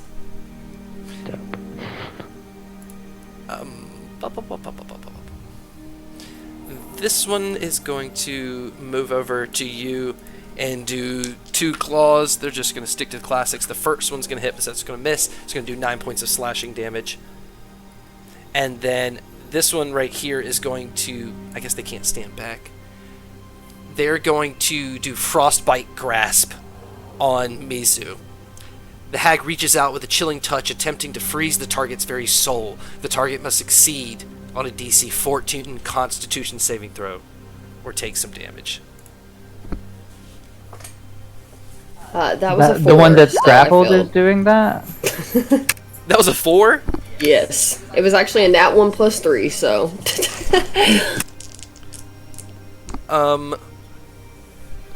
Yikes. You take 13 cold damage, and additionally, your movement speed is reduced by 10 feet until the end of your next turn, as icy tendrils grasp your limbs. So it's like a condition until your turn. Damn. I have the Sentinel feat, so I'm gonna use a reaction to make an attack against the person who did that to Mizu just now. Okay. Right there in the bathroom. Yeah. It's an 11. Misses. Yeah. Alright, I believe that was all of them except for the one on the bed, who is going to look over at Mira and cast Searing Gaze. So she's going to fixate her gaze while chanting, and flames erupt from her eyes, and she's going to attempt to sear your flesh. You must succeed on a DC 14 Dex saving throw. Okay. Oh, I have advantage on dex saving throws, too. Nice. Because barbarian.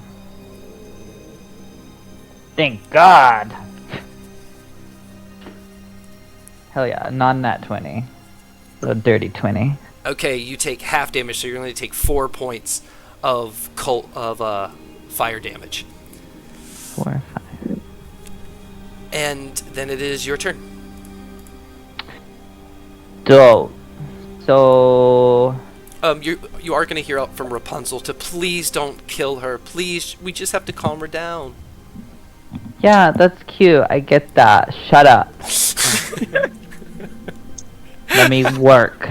Can you tell she's raging? Right?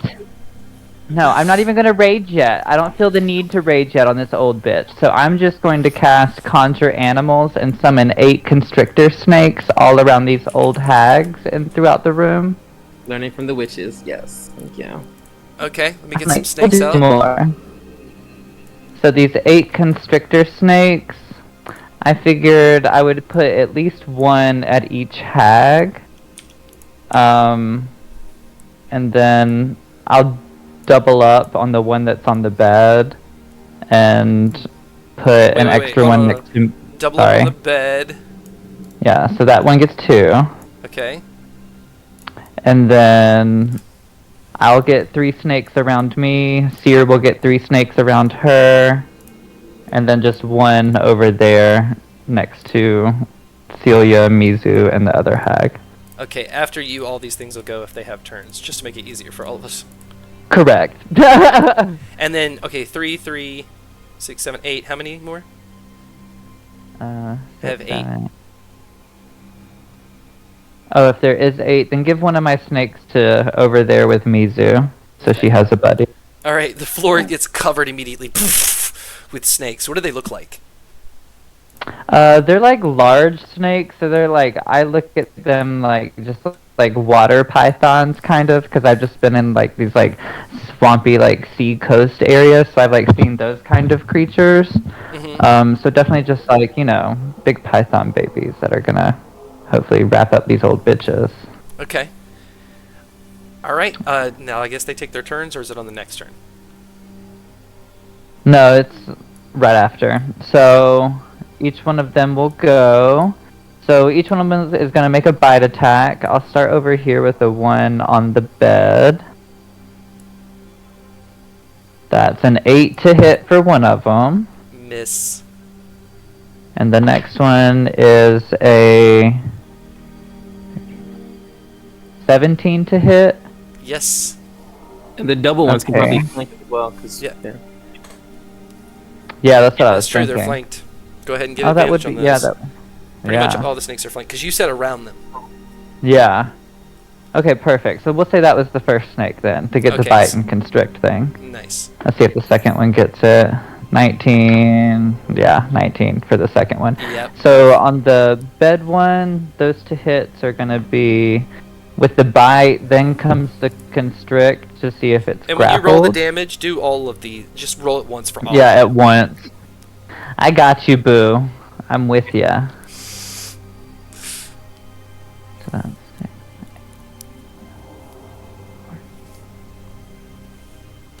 So it's going to be 16 damage total, and then you're going to need to make 2 strength saves to get out of the grapples. Okay. Oh wait, hang on. It says, and the target is grappled. Until this grapple ends, the creature is restrained. Yeah, So I on the believe hit, you're they just grappled. grappled, and then on your turn, you'll be able to try to get out of it. Okay, Correct. cool. Okay. All right, next. So up yeah, to and the then next I'm around just you. going to go through and do this. So the one to my left, All right. that is a... with advantage. That's a 16 to hit. It's a miss. Alright. So for the other one... 18 to hit. Okay, that hits. So that's going to be 9 damage plus the grapple to the one on my left. All right. Now the one on my right. That's a 15, so it doesn't hit. Then right. we'll say the one to Spear's left. That's a 22 to hit. That's 9 damage plus the grapple, so the one to Seer's right. That's a 19 to hit. Mm-hmm. So that's 8 damage plus a grapple, and then the one that's with Mizu and Seer is already grappled, but I'm still gonna have it bite her. So is everyone grappled except the one behind you, or are they grappled too? No, they're grappled too. Everyone's grappled. Everyone's grappled. Everyone's getting a snake. You get a snake. You get a Perfect. snake. Okay, good work. And that's what I just did. All right. And the constrictor snake's grapple acts as a restrained, so those creatures have a movement speed of 0. They benefit from no additional movement. Attacks against them have advantage. All their attacks have disadvantage, and they have disadvantage on dexterity saving throws. Just Yeah. so everyone knows. Perfect. So they're being attacked by snakes while attacking. Mhm. And how long does it last?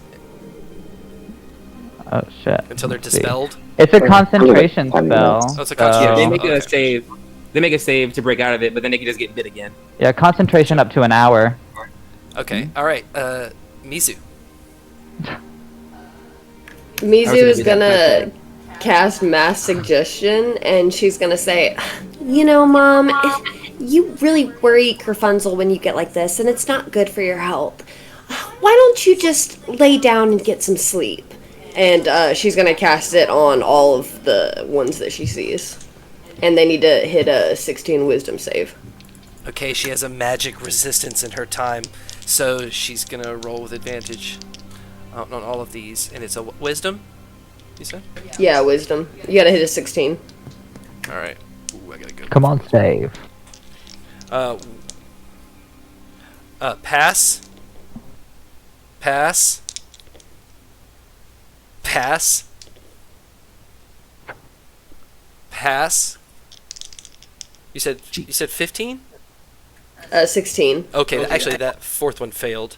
So that was a fail and a pass. So one failed, and it's the one that's two above Mira, the one right above Mira, the one in the back. So she falls asleep. Okay. She'll stay asleep unless y'all attack her, so. And she's restrained. Yeah. Yeah, she's tucked away. Okay, they rolled high. That's it. That's my turn. Celia. Celia's gonna tighten her grapple, and she's gonna turn the one that she's holding to like view the rest of the scene. She's gonna say, "Please calm down. We don't want to hurt you, but we will if we have to. Can I make an intimidation?" You want to make an intimidation? Yeah. Stand down, bitch. Yeah, literally. Okay, yeah. Lay the go- fuck go ahead. down. I'll choke you out right now. I'm also gonna use a Moxie point to use a reaction to give myself advantage on this.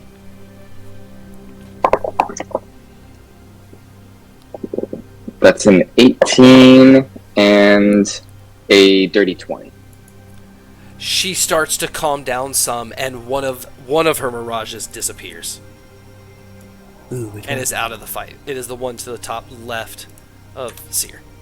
Hey, Hit right next to me. That'd be an action.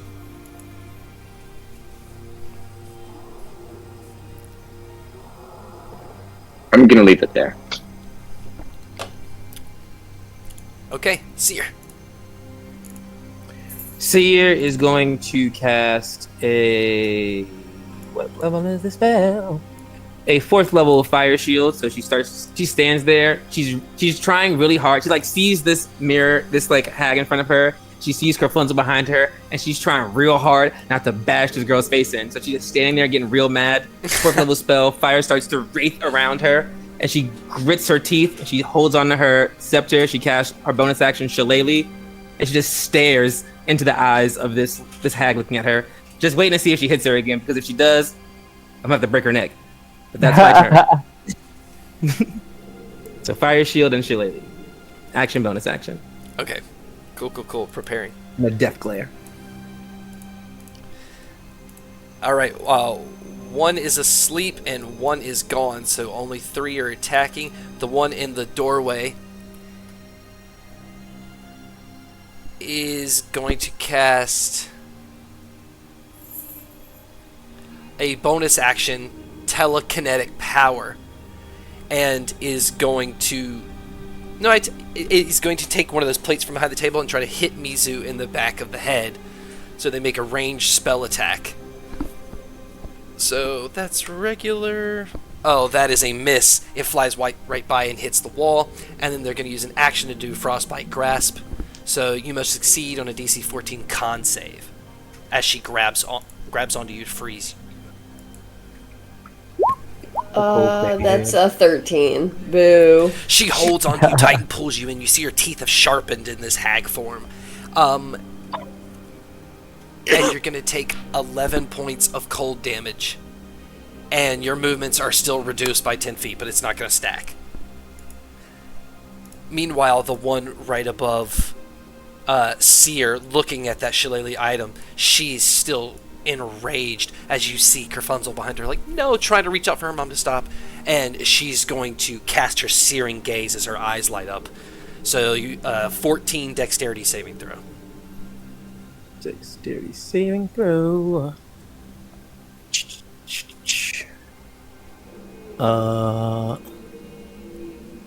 Ooh, that's a 19. Okay, so it's half, so you only take 4 points of fire damage. I'm going to use my reaction to cast Absorb Elements. I'm going to take 2 points of that, and my Shillelagh catches on fire. And she looked pissed. Ooh, one's asleep, but the one on the bed is not. She's going to look at Mira, and she is going to use her action as a telekinetic power enhanced, and the trunk that's right in front of her is going to levitate and fly over at Mira. That is a 22. And I'm going to roll this one. I'm not going to do the standard because this is a lot.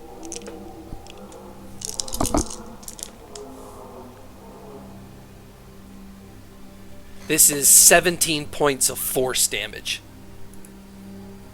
Oh. And Heard. then it's your turn.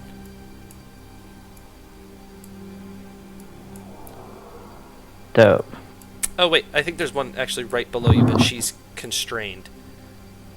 And so she's just going to try to claw you twice, but they're at disadvantage. First one fails. Yeah. Second one fails. Perfect. Haha, lady. Man, that trunk kind of hurt a little bit. I'm in a mothering mood, I guess, since I'm like trying not to hurt this old bitch. So at this point, I am just going to wild shape into my starry form of the chalice. Because I'm like, we can go all day, you old bitch. Like, this, I'm just gonna keep healing us. We're gonna heal up and wear your old ass out until you lay down, okay? Just so you're aware. And so I action wild shape into that. And then bonus action wise, let's see.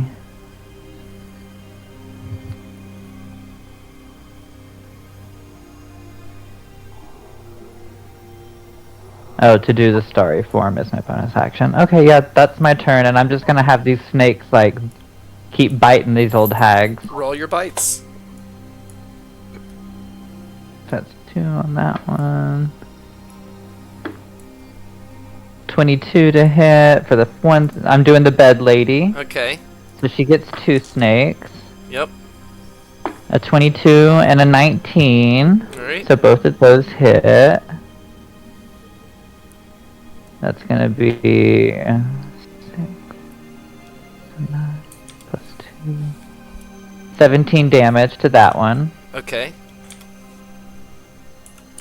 I'm not gonna attack the one that's sleeping because they're sleeping. That's the one to my right. So the one to my left is definitely gonna get some bites. Perfect. That's a 19. That's 10 damage. And then it looks like the one at Seer. I don't want to go too AWOL, so I'm not going to have all 3 snakes go in. Just 2 snakes go in on that hoe. One snake hits at a 16. Does that hit? 17. Okay, so the one misses. Okay. And the second one misses as well. Oh, and then I'll see no. if that one at Mizu goes. And it misses, yeah, so. Turn done. Mizu. Mizu is gonna fire 3 Eldritch Blasts over at the one that's standing next to Seer. Okay.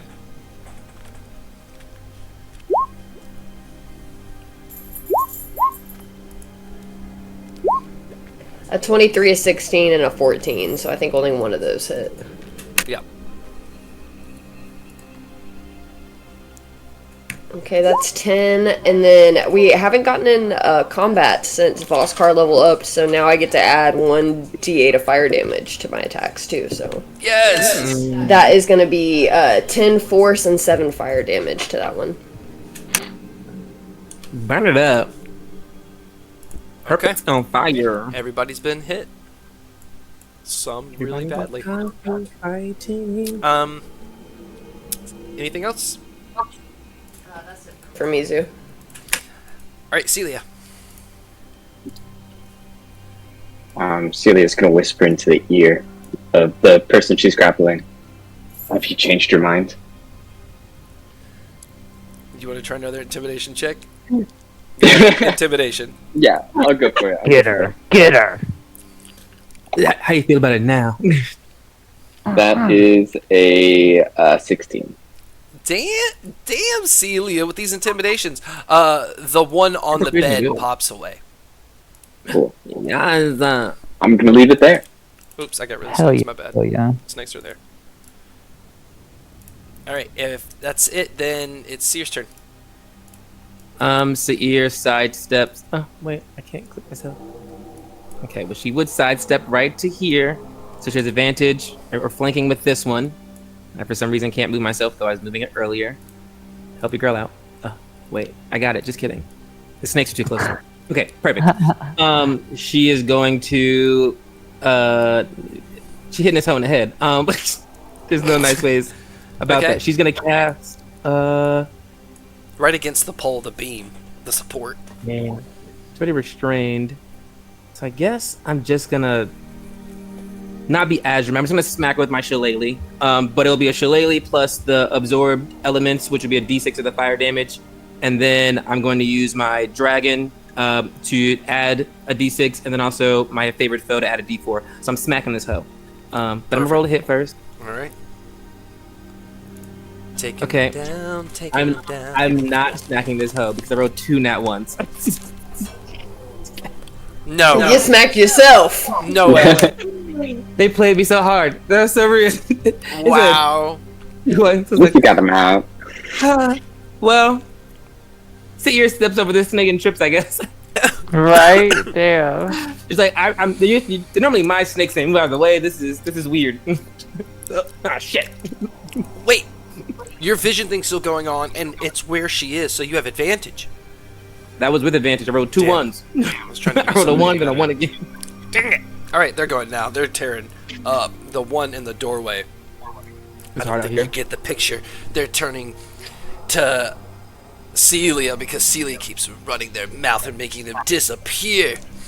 So she's going to do a frostbite grasp, and you need to roll a DC Constitution saving throw of 14 or take ice.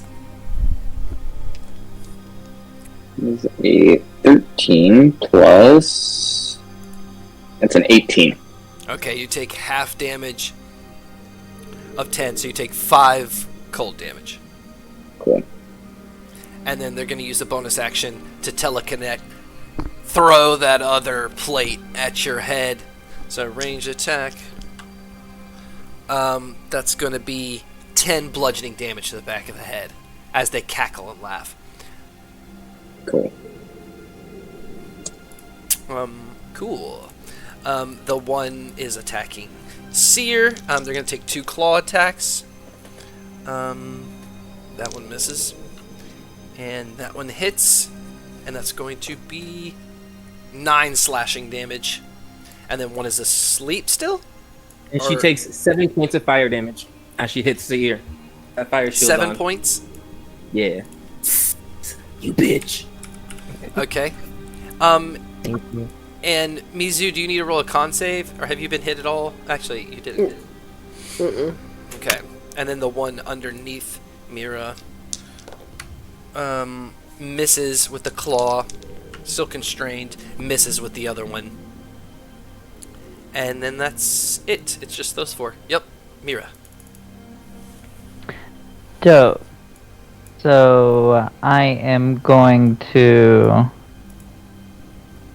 Everyone's taken a little bit of damage at this point, right? I mean, I have. Oh, Celia hasn't. Mizu has, No, and I have Mira temporary has. hit points. Or not Mira. I'm Mira. Seer. Okay. Well, I'm going to mass healing word. So I just like little bonus action. It'll be a D4, but since I'm in Chalice, they also get a D8 plus 4, which is nice. Fancy. Right. Spell work. I can be fancy sometimes. So get a D4, D8.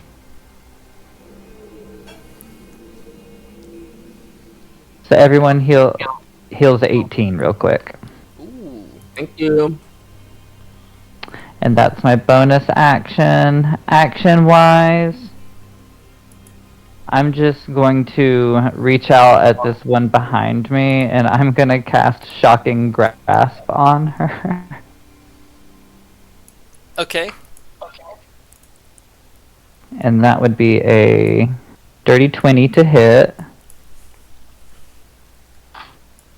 That's a lot of D8. Mm-hmm. Roll them dice, girl. I think the output has been much stronger than the input this battle. Mm-hmm. We'll take it. We'll take it. And that will be 16 lightning damage. Ooh, to the one below you or above you? The one below me, the one that's not asleep. Yowza. Okay, yeah, they get shocked. Okay, and it can't take reactions until the start of its next turn. Okay, perfect. You can run away. Mizu. Mizu notices Celia's words kind of starting to affect her, so she chimes in and she says, "Please, Mother, we just want what's best for you." And I want to try to roll, too, to get another one to go away. Persuasion or intimidation? Persuasion. Go for it. That was a nat 20, baby. A 28. Nat 20, 2 of them disappear.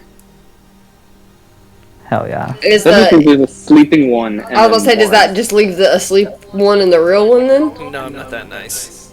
Oh. Whatever. I still want to. But it is the one that's just below Mira. Mhm. I'm still angry. That's all she's gonna do. Okay. Celia. I'm gonna keep going. um,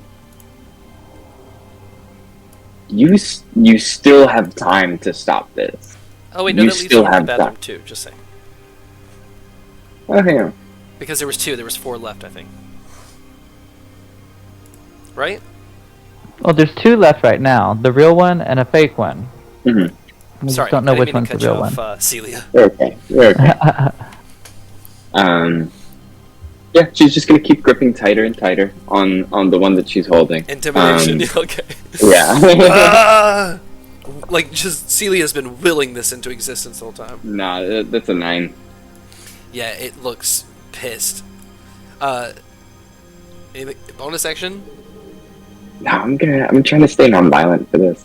I did 1 hit. That's all I'm gonna do. Seer, you see with your eye that that is the real one that's in the bathroom doorway. Bathroom? Yeah. I look at the fake one, and I cast Dispel Magic. Ooh. It goes away. I'm like, done with this. Perfect. Grandma, sit down. Alright, so it's just the one in the doorway. Someone sit on her.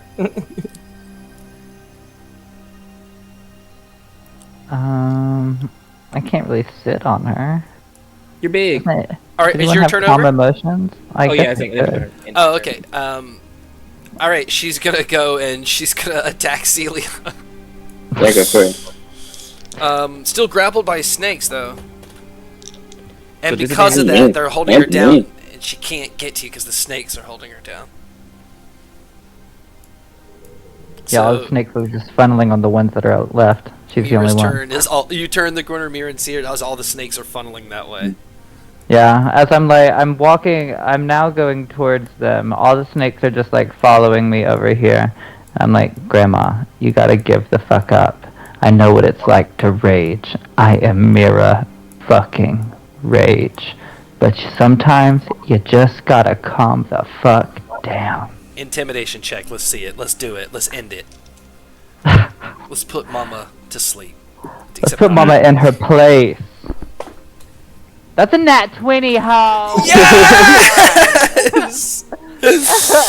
Her eyes drop of all her anger as Kerfunzel is like leaning against the beam post, being like, "Mother, please!" And she just kind of like lets go of her grips on Celia and Mizu and looks at you, Mira, and subsides. And she says, "I think I'll lay down and wait for Gerhardt."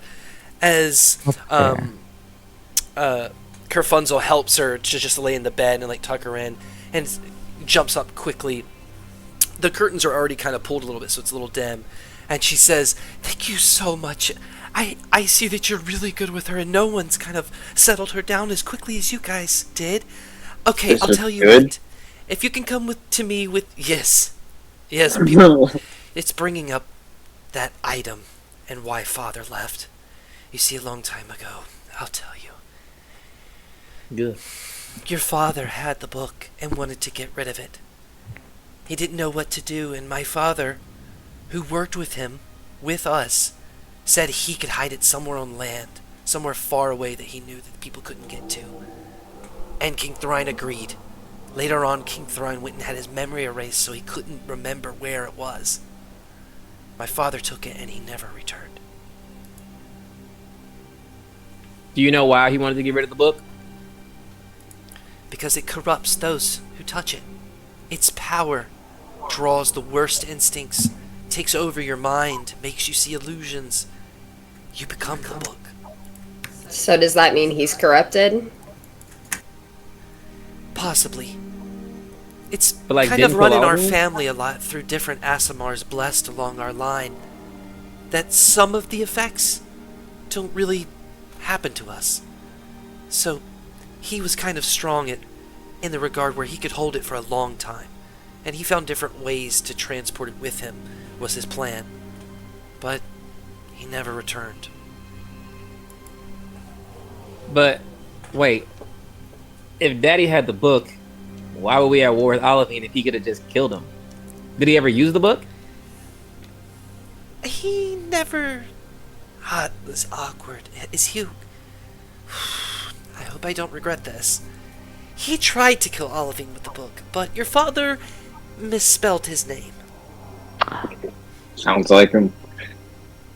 Two E's? And Wow. that's your favorite. Is it not too easy? He should have given the book to Hell Wrestling yeah. the first time. When he brought it, I remember him telling my father when I was young that it had to go far away, that it couldn't even kill Olivine himself. I was able to sneak a peek as my father was looking in the study, and he spelled his name wrong. Even at my young age, I knew that was not how you spell Olivine's name. You could have tried spelling it right. My father caught it after his memory had been erased. We just believed him. Your father didn't know. I wouldn't be too hard on him. I would. Yeah. I plan to be. It's Olivine. We've been at war with him for years. You can't spell his name? You got 2 tries. Just don't spell it wrong. Like, what? It's on official documents. Like, we have Olivine declarations and acts. And he's like, If he was uncertain, he could have tried it other ways. Like, all of the possible ways. Roll an Like, I knew insight he was check stupid, to but I the knew way he was she's reacting. just worked up. Go ahead, Sierra. Roll an Insight, insight did you check. say? I got a 16. Yeah. Crazy. She looks really worried that she said anything, and she tells you, well, the book corrupts.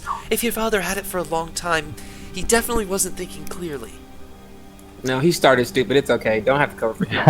I don't think anything could corrupt my dad if it tried. I mean, he would have to, like, realize he was being corrupted first for that to take place. You know, it makes sense why Mom is so mad about everything, because, like, Dad was born king, and, like, this is what the king does. He can't spell, and she has to work all this time to, like, get things. This is great. Did he not go to school? I thought education was a perk. I thought that was a perk of royalty. Not We going went to to school. school. Like, he would have grown up learning about Olivine. Can I see his grades? I have questions now. Where are his siblings? Yeah, so anyways, he ventured far away to a place far off in what is now the Quinn Dynasty, called the Gorgolon Village. Perfect. I mean, Great. sounds like we might be headed there anyways, so what's wrong we with a definitely pit have stop? To head that direction, and we got to stop Winding from declaring war. I mean, like, actually, like, doing it. They already declared it, but...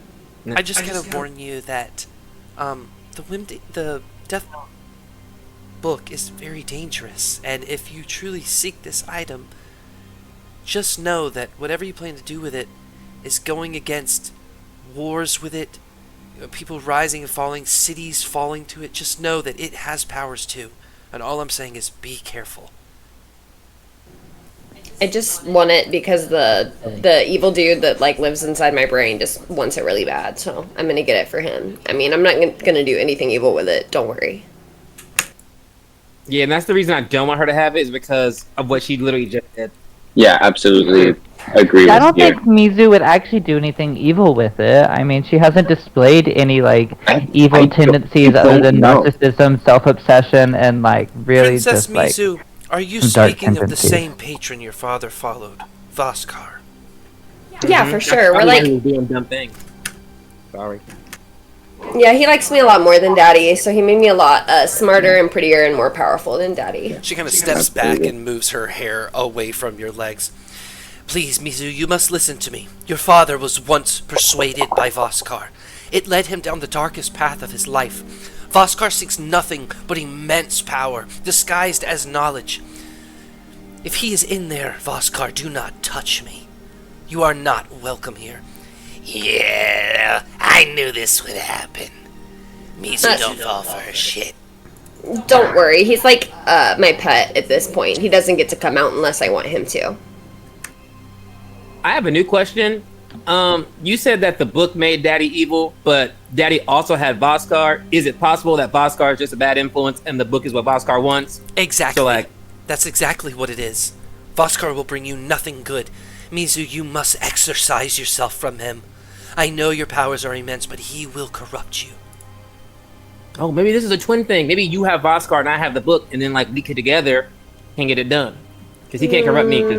No, I'd rather it be like our childhood and I get everything I want, so I'd rather have Voskar and the book.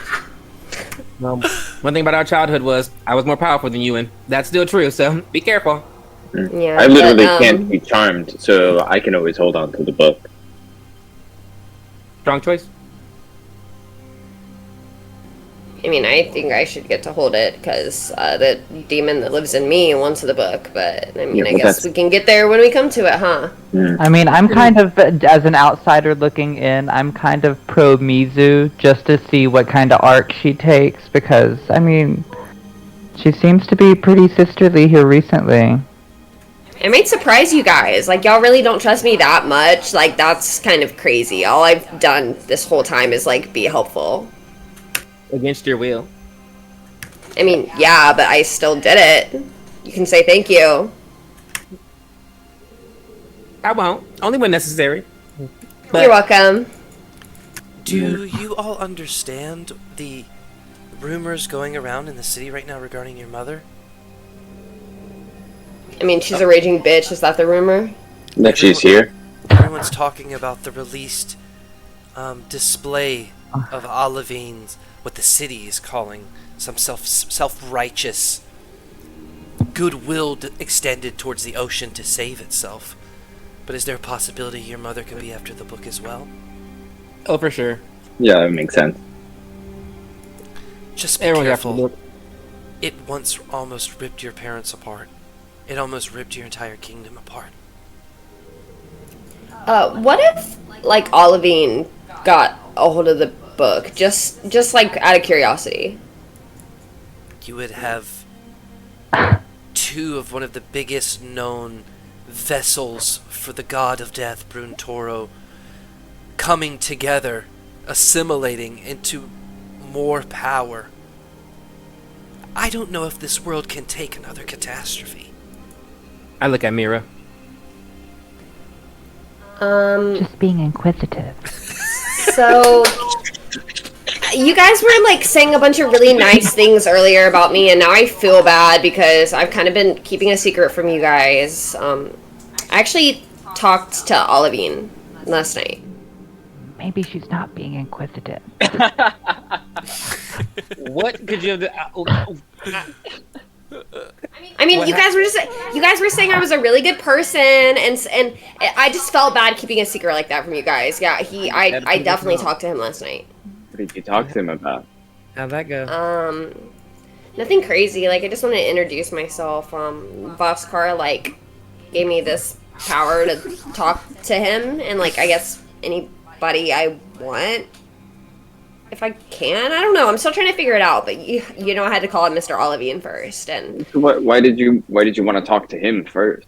Yeah, For Olivine? that's not where I I'd mean, go. So. why would we not with everything that's going on? I mean, we had a whole question of whether or not he was even alive or dead, so I figured we might as well get the truth straight from the source.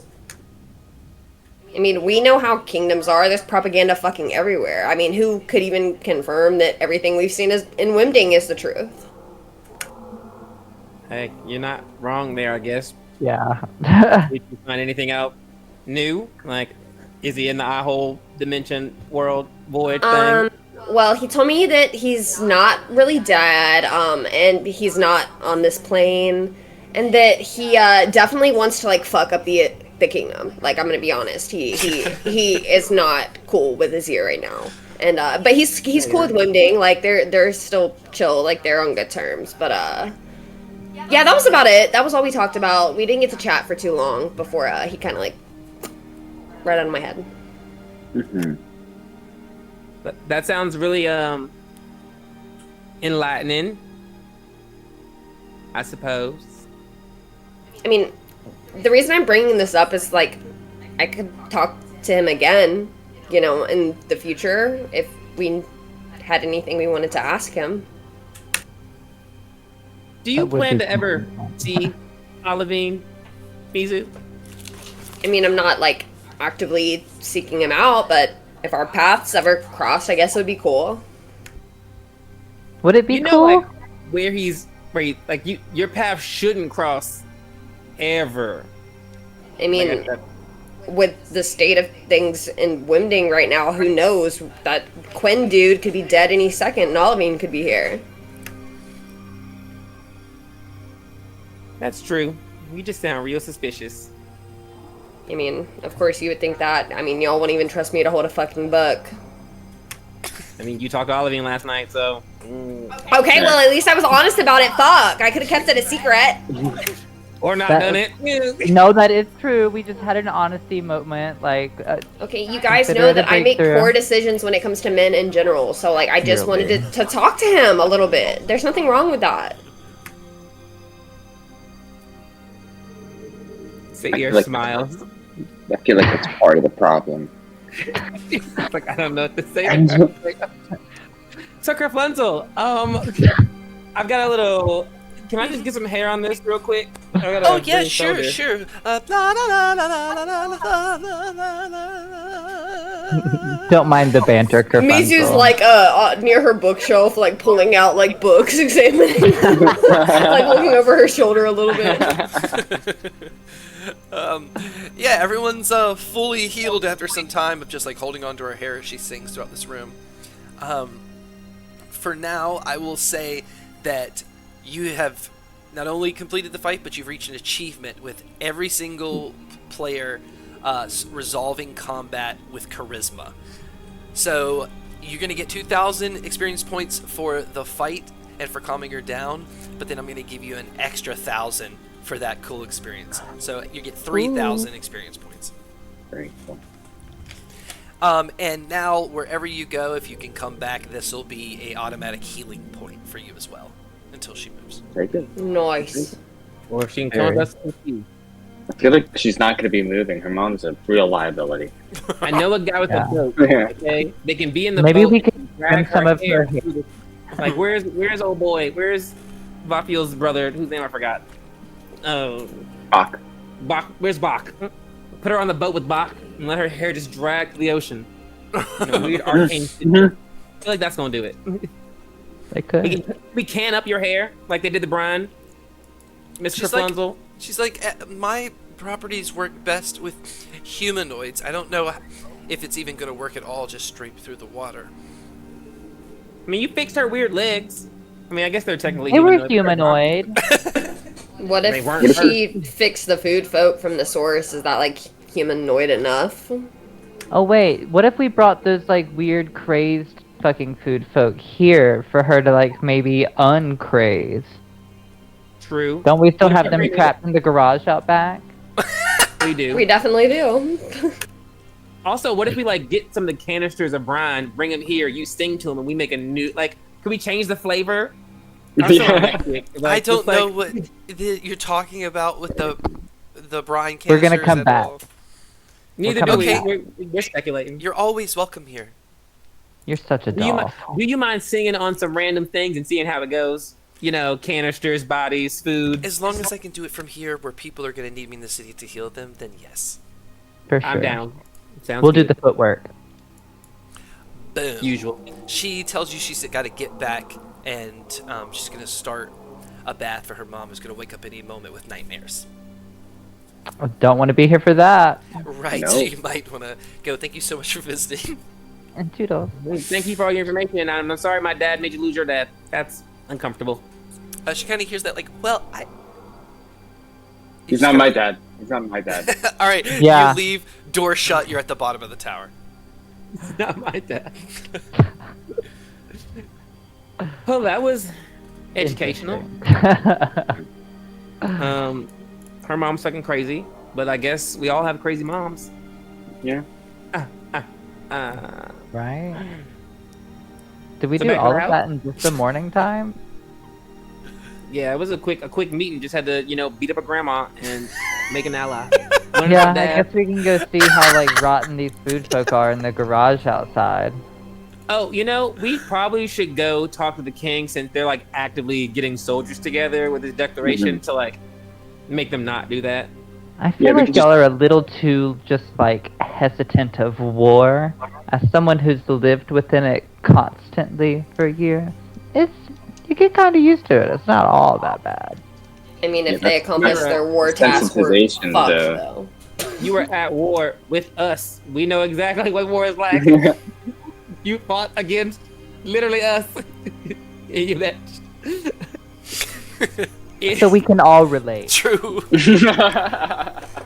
Actually, I can't. I was relaxing in the kingdom, but I'm sure you guys can. That track. See, and this is why we can't trust her to be queen. Okay.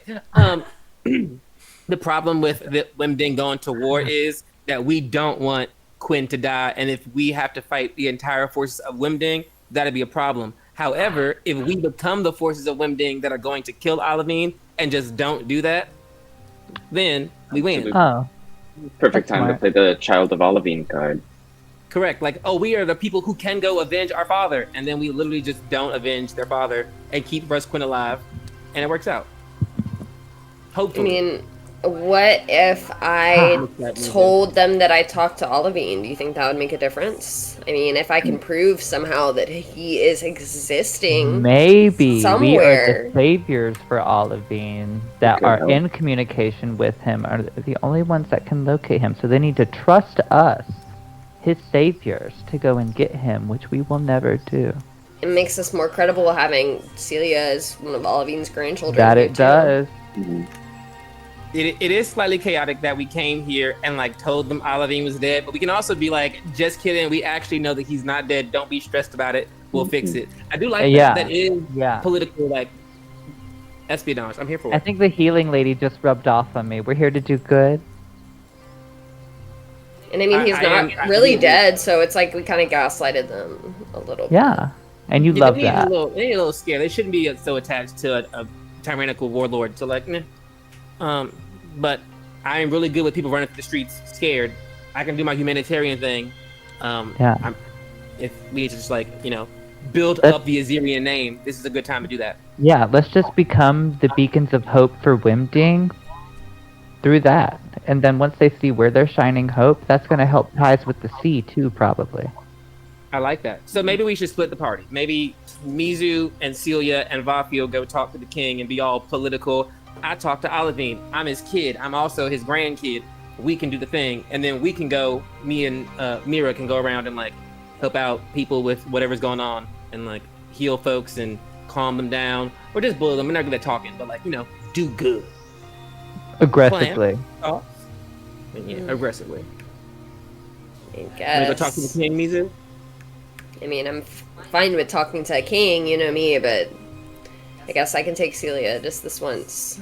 Yeah, and your face is looking really good right now to go talk to someone. So I mean, true. It always does, but it looks especially great today. This would be a really good like proven point for you because you're gonna have to make Celia look really, really good because you're hyping her up. So I believe in you, and I It'll smile. be a tough challenge, but I can put my I don't think. ugly costume on. Yeah. Please don't. We need all the help we can get. You should absolutely put your ugly costume on. I think that is a good Wait, idea. what's that ugly costume though? I do my my Sailor Moon change into my disguise. It looks a lot It's like beautiful. It's a yeah. I look more like me. Oh shit. Okay, so as we walk down the street, is everyone going back? Okay, so I guess Seer and Mira, where are you going into town to start this? I guess just kind of following the chaos. So I guess after we like make that decision, kind of just like turn around and start, percepting those in need. We're like, what's going on? Because I have an 18 passive perception to go with her 22, so we can Okay. at least see where the problem's at to go help it. As you guys are splitting up, you two definitely see there's lots of people. A lot of the shops are closed in these districts. You're kind of coming through housing district right now. A lot of the houses are closed and stuff. You see some people are moving, some people are leaving, some people are scared, and then some people are raising money on their own on their porches for the war efforts against Russ Quinn. So you've kind of got those two options.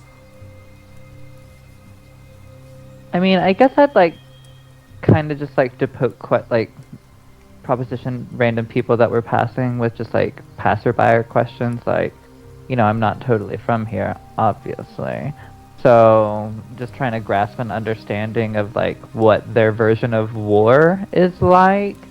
So I guess at this point I'd just be like, to the ones that look like they're leaving, like, why are you leaving all of a sudden? Don't you like trust Wimding to protect and take care of you? Like, I'm confused.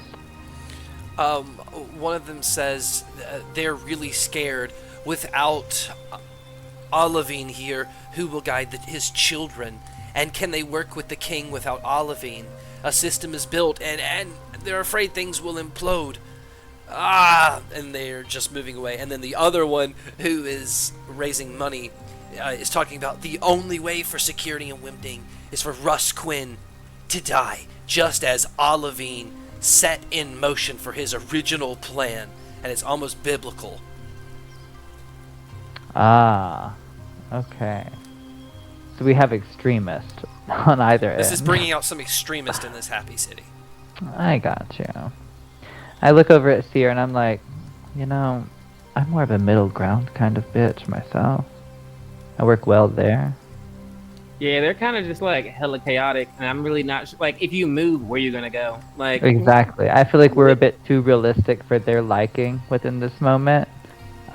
We don't need to bring them reality. They need some false sense of something. So we can either give them that, or we can just carry some raging vegetables through the city, probably unnoticeably comparatively to the raging citizens, and take them to healer lady. Soldiers are moving through the streets that are gathering food from the Nicholson farms south, towards the south, part of the city. Just letting you know. That's happening in front of you. What do you think we should do? Is there a way? I mean, I'm down to like. Is there a way like to trick them? Do we recreate Olivine? Like, is that what we're gonna do? I mean, how are we gonna do that? Well, okay, hear me out. No one knows what the children of Olivine look like. We could say that they're here and start doing random acts, and like give credit to some other entity that's attached to it. Maybe. But because I feel like neither one of us are good liars, bitch. They're gonna figure it out. We're not children of Olivine, and that'll discredit Celia actually being a child of Olivine. But we don't have to. It'd be like anonymous help. Like you could wild shape and do something, or you could like I could write. We could do stuff as animals in the city. That sounds fun. I can leave messages that wouldn't track back to me as well. They're pretty ominous. So I feel like How are you? We're druids. We can create some wonders that these people are not aware of. Like, they're not the brightest people. We'd be like secret superhero. As you two look out, you see these kind of patches of dilemmas all in the housing district. You're in the thick of where people live. And everything's happening to the south of the city as you just look over at a multitude of stresses and beliefs shattering. Meanwhile, Mizu and Celia are walking back to the Boggins estate. You kind of meet up as Vafil's coming back. And he says he was able to get one last scrying scroll because apparently Mizu has a friend over at Savace's Mysterium. I mean, I make friends everywhere I go. People usually love me. Where are we off to now? We're gonna go I talk guess to the king, the two of us, and you, I guess, to try to convince them to call this whole thing off. After you. Misa's just gonna kind of like roll her eyes a little bit and start heading that way. As you walk up to the front, it's really busy where it's like the biggest formations of the Winding Protectors. There's like some makeshift stages being built. There's probably going to be a speech given later or something. There are the flags of Wimding kind of draped more up on the front of the castle. The door is being guarded by a bunch of gnomes. As you walk up, you see the big decree of war on the door. It says, "In the name of King Bennett Enix and the royal family of Winding City, we hereby decree a formal declaration of war against the Quinn dynasty. This action is in response to the heinous act committed by Russ Quinn, who has violated the sanctity of our kingdom by imprisoning our beloved overlord Olivine in another dimension within his eye. It is the belief of the children of Olivine, alongside the king, that bringing justice to Russ Quinn through his demise is a path to restoring Olivine to our realm. Despite our dedication to peaceful resolution, we cannot ignore this grave injustice. We call upon the Winding protectors and our armed forces to stand ready to defend our honor and seek justice for Olivine. Let it be known that Winding City shall not rest until B and Russ Quinn in big letters are held accountable for their actions." And the guards just halt you from entering. Mizu's gonna point to that and she's gonna go, "It's kind of misleading, don't you think?" Like, to the guards. No comment. And he kind of lifts his head and you say it's the same guy before. "Miss Blue, I can't really let you in right now. The king is in there in the throne room with all of the children of Olivine. Big meeting. This is insane." Well, it's good to see you again, but that can't be. How did he miss a child and a grandchild of Olivine? That's actually why we were headed here. There.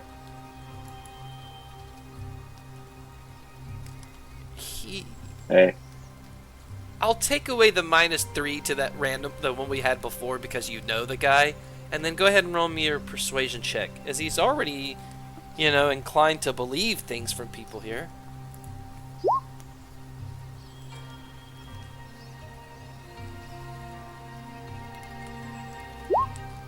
That's a 19. Oh. Absolutely, right this way. And he's going to open the door for the castle. As you walk into that lobby, he kind of leans and just leads you, because there's protectors all along the hall. Like, those chairs are moved out of the way. This is in war mode now. And he takes you down the hallway all the way to the throne room and opens the doors. Goes in. You immediately see this large room. I mean, this is a huge throne room. You're kind of in the back, coming in the back, and everything's facing to the right towards this big pane glass window of Tempa holding the scale of balance, this elven woman of balance. And then sitting at her feet is Olivine, who holds things that you see on the scale. And the king is at this big red chair, and there's these chandeliers hanging with tons of candles all in. The floor is like a dark brown red that's kind of glowing from the light coming in the stained glass window. You smell all the different perfumes coming off the candles that are lit like a vanilla. Everything's got like a yellowish orange glow. And there's about 8 long rows of pews full of children in gowns that are all white, that's got like blue streaks in it, and they're all bowing. And there's Winding protectors lining the room. And around the edges of the room, there's a second floor that goes around that has like arches that looks like part of the ceiling design. And you can get up there with ladders in the 4 corners that look like they hold the ropes that control the chandeliers. And in the back, in between the pews, is this big, on a pedestal, brass bathtub. And above it on that second floor that you could go up and operate is probably for their like baptisms and something. Maybe there's something biblical here. And then at the very top of the center, that goes even further up, is the bell tower with big bells that also are controlled by ropes that get onto that second level. There's this big carpet all the way to the throne. And on the throne, you see his hat, his big red puffy crown on the side, and he's got like a small tiara-like crown on. And to the right, there seems to be like a little working wooden platter, almost like a cutting board, and it's got a floating red phoenix feather that's on fire. And the door shuts, and he whispers to one of the guards, and 2 of the Winding protectors walk up at the end of the carpet and put their kind of staffs down and say, they turn to the guy, and the guy goes, "I'm sorry, what was your name?" Princess Mizu Minu of the Azerian Kingdom. Presenting Princess Mizu Minu of the Azerian Kingdom and 2 children of Olivine, all the children lift their head up from the benches. The king kind of stands up, and you see this big round figure with a big white mustache. And he says from across the room, "Now, did I hear you correctly? Did you just say more children of Olivine?" Mizu's gonna lean down to Celia and she's gonna say, "Bat your eyelashes and smile a lot. That's how you get what you want with these people." And she's gonna like smile and start batting her eyelashes as she like grabs Celia's hand and just starts to walk up closer with her. I start blinking heavily. As you're walking up blinking, you see a clearer image of this guy, this big crown. I'll go ahead and show you here. Boom. Why there? As he kind of stands up. "Well, welcome y'all to the Wemdang City. It's so good to see you. We have had a declaration of war, but this is kind of nice. Let's talk." And that's where we're going to end tonight. Cool. I'm dead. That's good. I'm good with this. I need to know what Pixar movie that king came out of, because that's the, Literally. that and the voice. It's spot on. All right, thank you guys for playing. You got some experience points tonight. There is a ongoing experience mission with Mr. Pickle seeking information about your mom that can be resolved probably when you go back to sleep. Yeah, any questions? Any thoughts? No, ma'am. Let's fucking get it. I'm loving this. All right, we'll come back for episode 37. See you guys later. Bye, everybody at home. Bye. See ya.